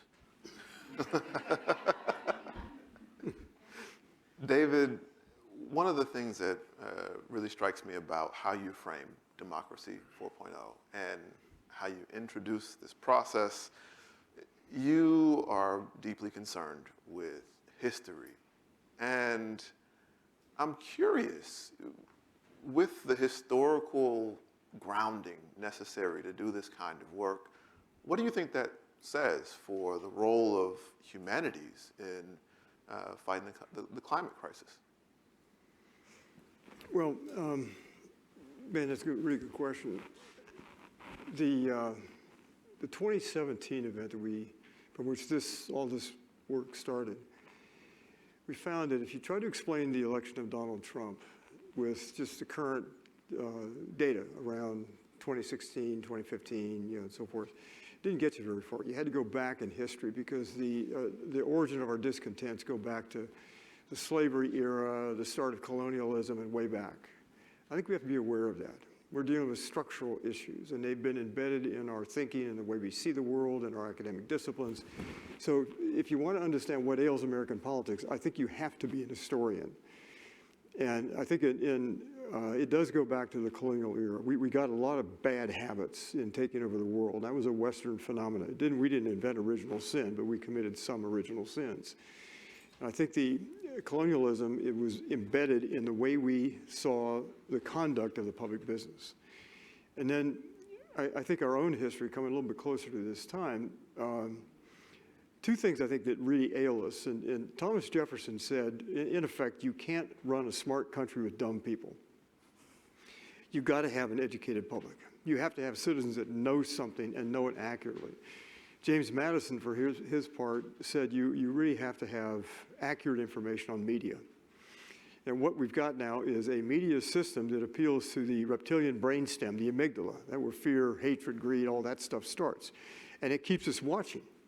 It doesn't appeal to the frontal lobe where you have to stop and think about this stuff. You take the word justice or sustainability, that doesn't register with my amygdala. I don't know about yours, but it registers maybe with the frontal lobe. You got to think through complicated issues. And sustainability, or by whatever name, the world we've got to create has got to, it will demand the best of our thinking. And that doesn't all happen at the top. I mean, I think Bill and Ann are right. Helene Landemore says there is a reservoir of smartness in the public. And I tend to think that smartness is randomly distributed up and down the socioeconomic educational ladder. You can find as many smart people at the bottom without degrees as dumb people at the top with degrees. So I think tapping into that is something that's really important. But the historical knowledge, and Van, I'd say one other thing. A recent paper by James Hansen, probably the most distinguished climate scientist in the world. It's called Warming in the Pipeline. If you haven't read it, it's online. You can get it. It's a long, kind of complicated read. But he goes back and compares our current situation to the Cenozoic era. I remember it well as a kid. Maybe it was 1940 or something like that. But we have to understand, we have to be students of how this Earth works as a physical system. We have to understand geologic history and see our role in that. And that means that nobody should graduate from a college or university without understanding how the Earth works as a physical system and the basic principles of civics. I mean, how many people do you think in Congress, so this is a rhetorical question, could pass a basic test, let's say a 9th grade level, on how the Earth works physically?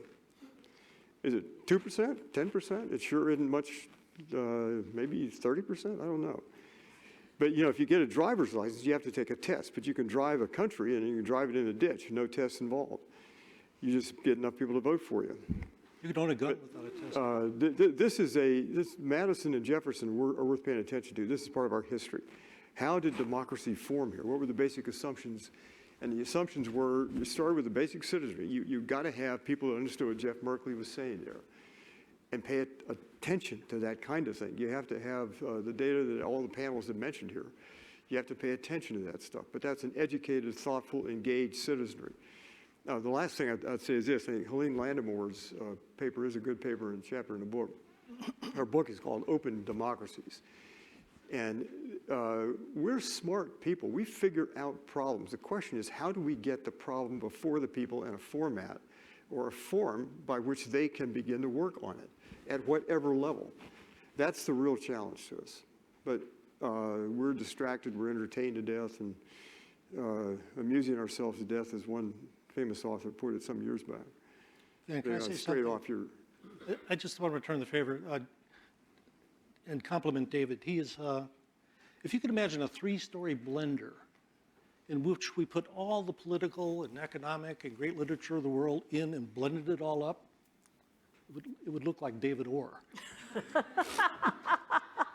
He's so well read. And Ben, if I've been insulted, I don't know. Tell me. It was not clear. So we've been friends a long time, and I've walked down the street with him, and he cannot pass a bookstore. Honest to God, he cannot pass a bookstore without spending a few hours in there. So if you want to read some really sophisticated, wonderful thinking about all this, you could build a library around all the books that David has written, so please. Well, Bill, thanks. I'm just a shameless beggar, borrower, and stealer of ideas, so I think we all are. But I think Bill, thanks for that, but I think the issue for us in a way is the ideas for what we need are all there.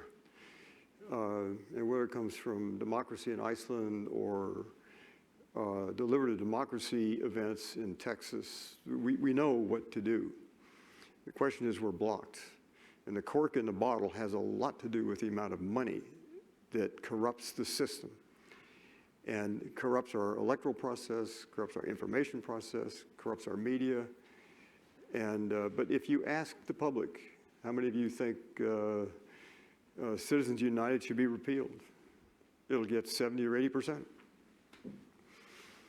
until big money goes after that.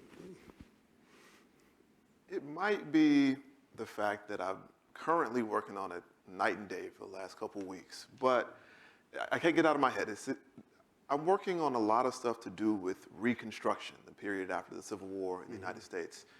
And it seems to me like there are maybe tiny glimpses of the kind of large coordinated change and inspiration and creativity and local democracy that were exhibited there that we need to address the climate crisis.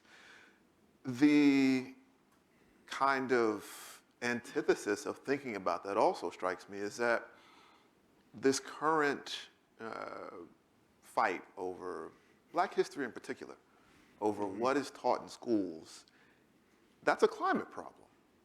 Is that something that you are thinking about in your assessment or agree with? Oh, yeah. There was a basic division. The country was never united.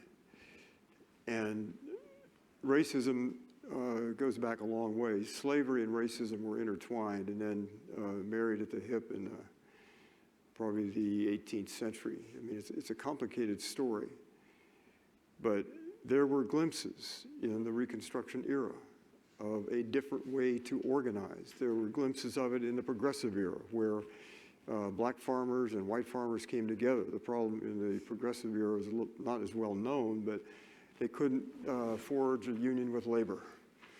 And so each one had its own lane, and they tended to stay there. But we've had these glimpses that there's a better way to do this.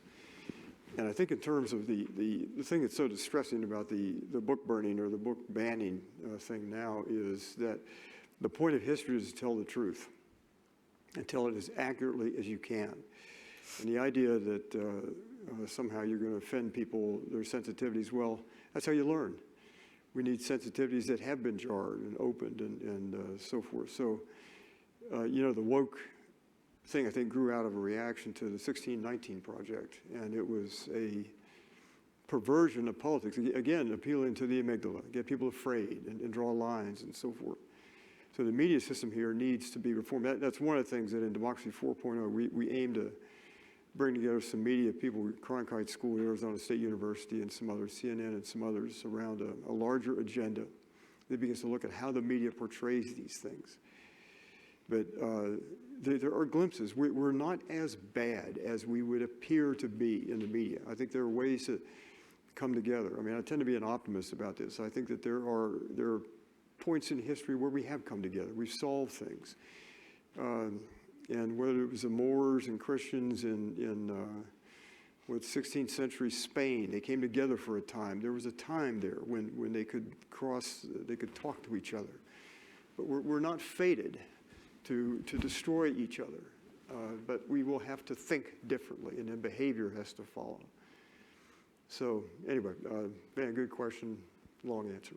Well, Then I have something, I wish we had time to talk about tribalism. Huge problem. But it amuses me in a perverse kind of way when the replacement theorists talk about how we need to be a European-style white nation because they're the guys who discovered this place and built the nation and all this crap. And they don't realize that the replacement theory has already been exercised. The great replacement has happened. It was when the white Europeans moved in and replaced Indian culture and Native Americans' lives, right? It's happened. Maybe that's karmic that they're worried about it, I don't know. But tribalism is a huge problem, and somehow Trump has allowed all these radical tribes, like white supremacists and Christian nationalists and neo-Nazis, to think that he's going to champion them. And they support the idea of authoritarianism because they want Trump, they want to fashion the country in their exact image. And they think it's morally right to do it, or economically right, or whatever. Each of them wants a different America. And they're hoping a guy like Trump can give it to them. And it's going to be interesting, if they ever got it, it'd be interesting to see how they fought each other for that America. But right now they're fighting. Yeah, I think looking at these historical parallels, like Reconstruction, like the Progressive Era, going back to the governance practices of some of the indigenous communities that were so traumatized, who had been living long-term sustainably for long periods, in part because they didn't have the technology to be more damaging, but also because they had different governance practices. I think all of that is of great value.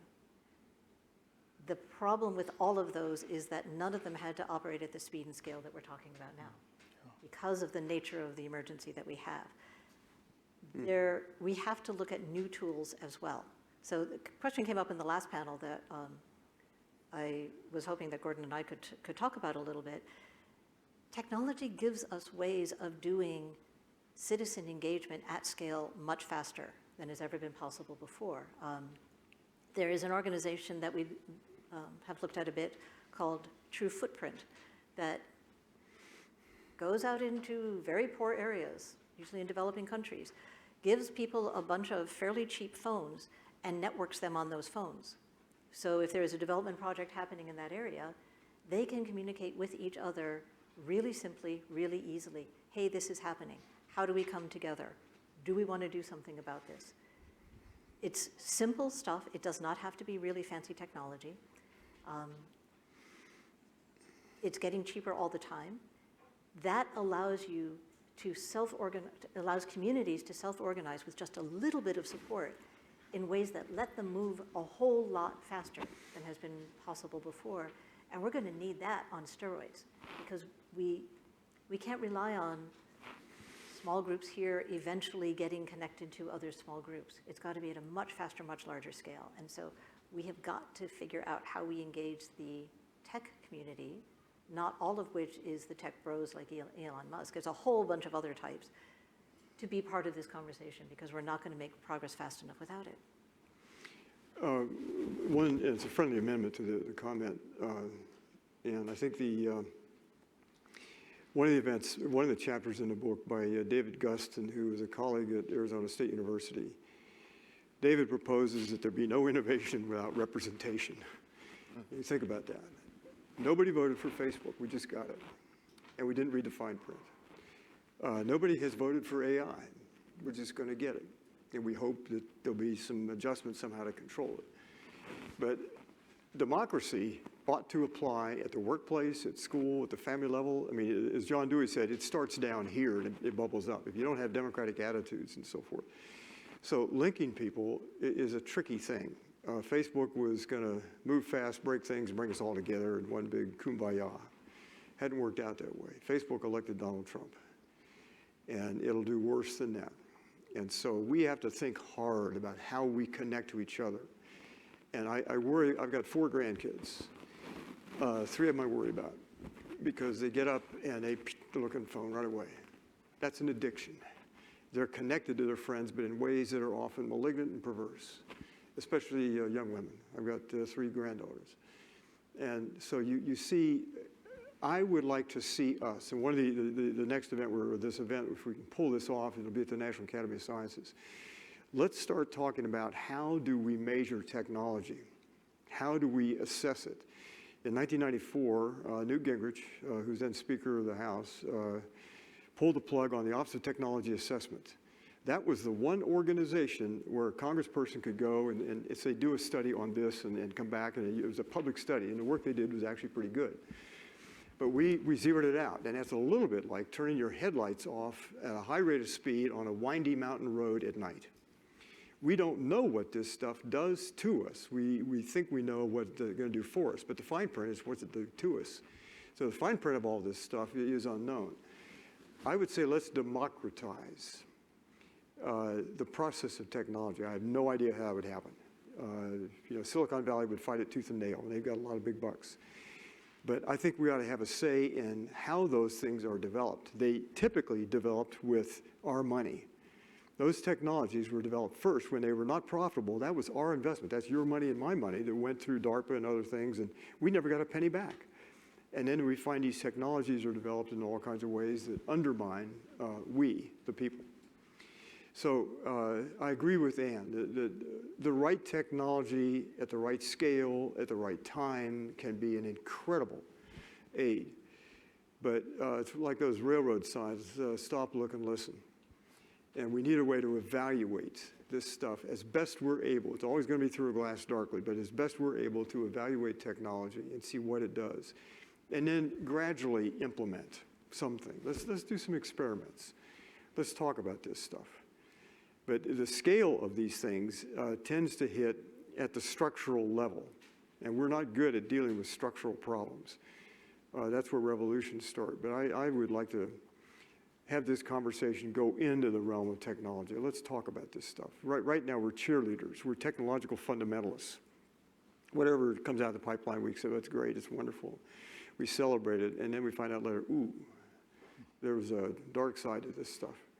But if you say what I just said publicly, people are going to react, oh, you're a Luddite. That's mostly by people who don't know the history of the Luddites. They actually had a pretty good batting average. But it wasn't all good. But they were talking about jobs and craft skills and the human cost of industrialization. We find out, well, a lot of that, they were right. Those were good questions to have asked, but there was no forum to ask those questions. Anyway, I'm getting all worked up, and we've got other things to talk about, and I don't have the little pills that keep me calm, so. Back to you, Van. Well, we have time for 1 or 2 more questions, but I do want to give my last to Ann, given that this, well, no, you can stand up, Karen. It's going to be quick. Us putting this together was based on our work and our travels. And I do want to give you a little space to talk about what you've learned and how if it has affected your view of what's possible in fighting the long emergency.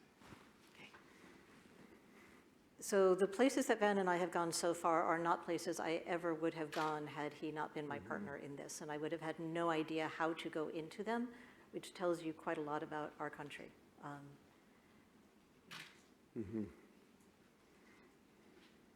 I have learned in a way that goes beyond the intellectual knowledge of just how great the chasms have been, how different the experiences are. And I see Dominica nodding. It has been an interesting intellectual experience, but it has been a very powerful emotional experience, much more so than I expected. I thought I kind of knew this stuff. I thought I kind of got this stuff. And then I spend hours sitting face to face talking with people whose lives have been shaped in ways that are fundamentally different from mine. And those are the conversations that we need to be having way more than we have been. There's not many people who've had the opportunity that I had, thanks to you. And that conversation, sitting with Leanne in that cafe in Beaufort, South Carolina, and just talking for an hour and a half, and discovering how much there was in common and how much there was different. If there is a way that we can do this at scale, which is why I am so supportive of your focus on the narrative and storytelling as being absolutely fundamental to all of this, it just has to be done on a much bigger scale than we've been able to do so far. And I have come to agree with you that narrative is the first stage of democracy.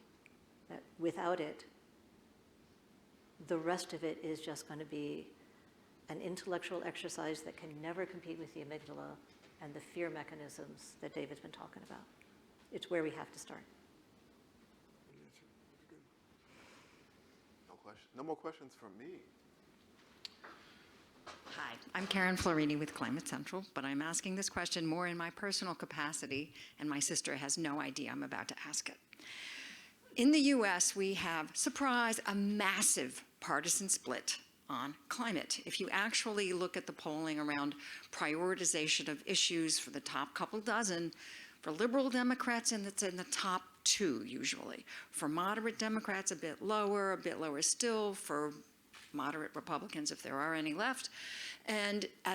But for conservative Republicans, who are the big voices in the party, it is dead last. In fact, if it was possible to be a negative, non-issue, I'm sure it would be there.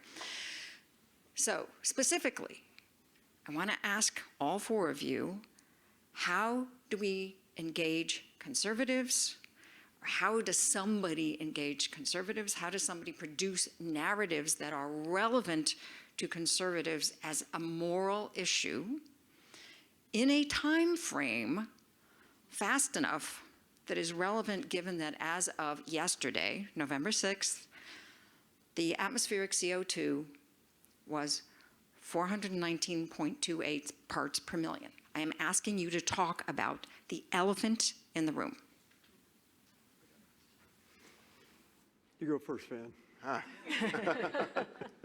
Well, I think about this a lot, given that, I'm a Southerner, and at the end of the day, nothing matters if Southerners and Southern governments don't get on board with the idea that we are even having a crisis, right? And, I think a lot of people get up here and do the clever kumbaya thing, right? You put on your cowboy boots and you go on down and you talk to people about fishing, right? And I don't think that's quite it. I think there will be, there is some level of intractability on a short term as far as the political picture in America goes. There are some people who aren't going to get it. And I think we have to start with that realization. What I think is not something that people attempt enough is to assess the persuadables, is to go out and see what avenues are left where people are having, where there are any third spaces left, which have disappeared most in rural areas in the country. And where are people even cross-pollinating? How are people going to the public libraries? And then I think, at least in my experience, the one thing that is promising is, once you get down to it, although people don't really believe that climate change is real, there are lots of people, like people in Jackson, who are actively adapting to a changing climate, whether they like it or not. If you talk to farmers in Iowa, a farmer in Iowa may not believe a Trump voting farmer in Iowa may not believe that, I don't know, anthropogenic climate change is a thing, but they are damn sure changing how they rotate their crops because of the changing temperatures. They're changing their fertilizer schedules. They're changing everything about their irrigation. They are actively having to adapt and manage to a changing climate picture. I think, in my mind, I keep getting stuck on, sort of people in agriculture being the lever, people who are involved in our food systems being the lever of having that sort of conversion. And that's where I think I am. I think you can get the farmers. The farmers they are scientists.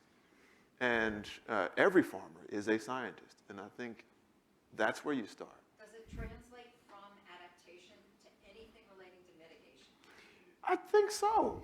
I think so. And I think if you told a farmer, at least, I've done this. I've got a no small number of, I'd say, small C conservative family members who farm.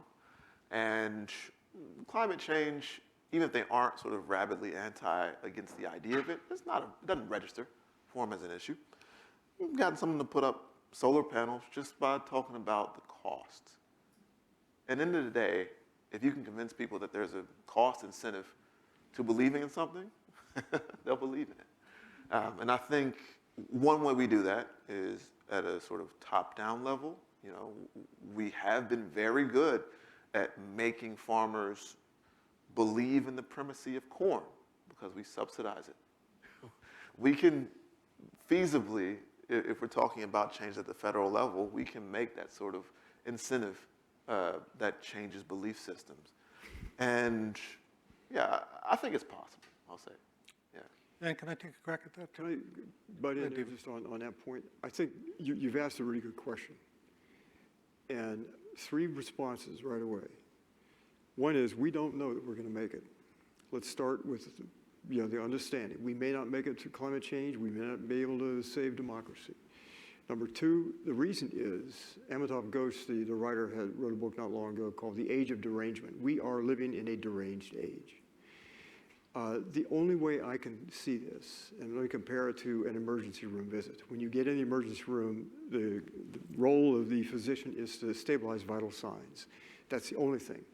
The things that got you into the emergency room, we'll deal with that later. The lifestyle, or the reckless driving, or whatever, we'll deal with that one later, but you've got to stabilize the heart and blood and all that kind of stuff. That's where we are now in our political system. And we have to go to the polls in large numbers and simply beat them time and time and time again. What did not happen in Germany, Erich Fromm's analysis of Germany, he was asking in his book, I forgot the title of it now, but can a whole society go insane? I think the answer is yes, we know that. It doesn't take 100%, just 30-some% will drive a society crazy. But we don't know that we're going to make it. So this is an urgent issue, and that's the urgency of voting. I got up I voted with the first batch of voters in Oberlin this morning before I went to the airport. But that's what we have to do. We have to get the vote out, and knowing that they'll use every trick in the book to stop us. Amendment 1 on the ballot this morning was about abortion. It had been worded by the Republicans, Frank LaRose and all that, so that it was very deceptive. Yes meant no, no meant yes. And you just have to beat them, time and again. I don't know any other way. There's no easy answer. There's no fix that works for our predicament.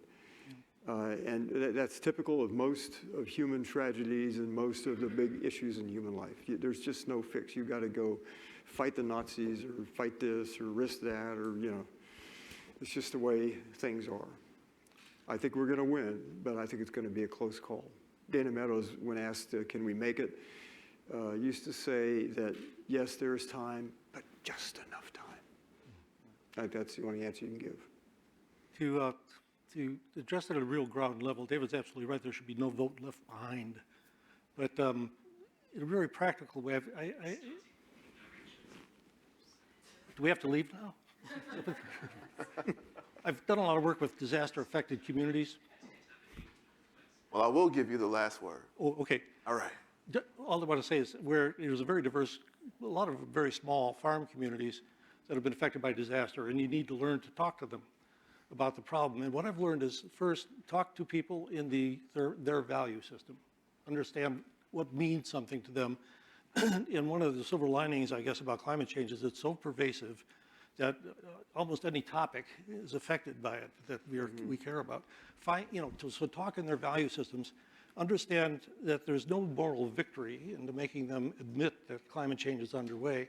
What the moral victory is getting them to do something about it, whether they believe in climate change or not.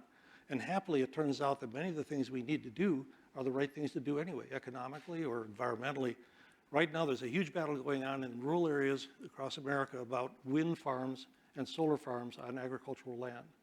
And there's an organization that's going around poisoning the well for those things by talking to town zoning officials and so on and giving them misinformation that they kill birds, they ruin your TV reception, blah, blah, blah. And we need organizations like the Extension Network that people can call and know they're neutral politically to get to dispel the disinformation, but have the humility to talk to people where they're at and try to get them in the right direction. But people don't like to admit they're wrong. If they've been dissing climate change for the last 10 years, they don't want to admit that they were wrong all that time. Now, we are a few minutes over, and I am standing between you and wine and beer and hard seltzer. So I want to thank you all for coming and joining us in this afternoon of talking about climate, democracy, and storytelling. And I want to thank you all for joining us to talk about this book, Democracy in a Hotter Time. Thank you. Thank you, Dan. Thank you. Good job.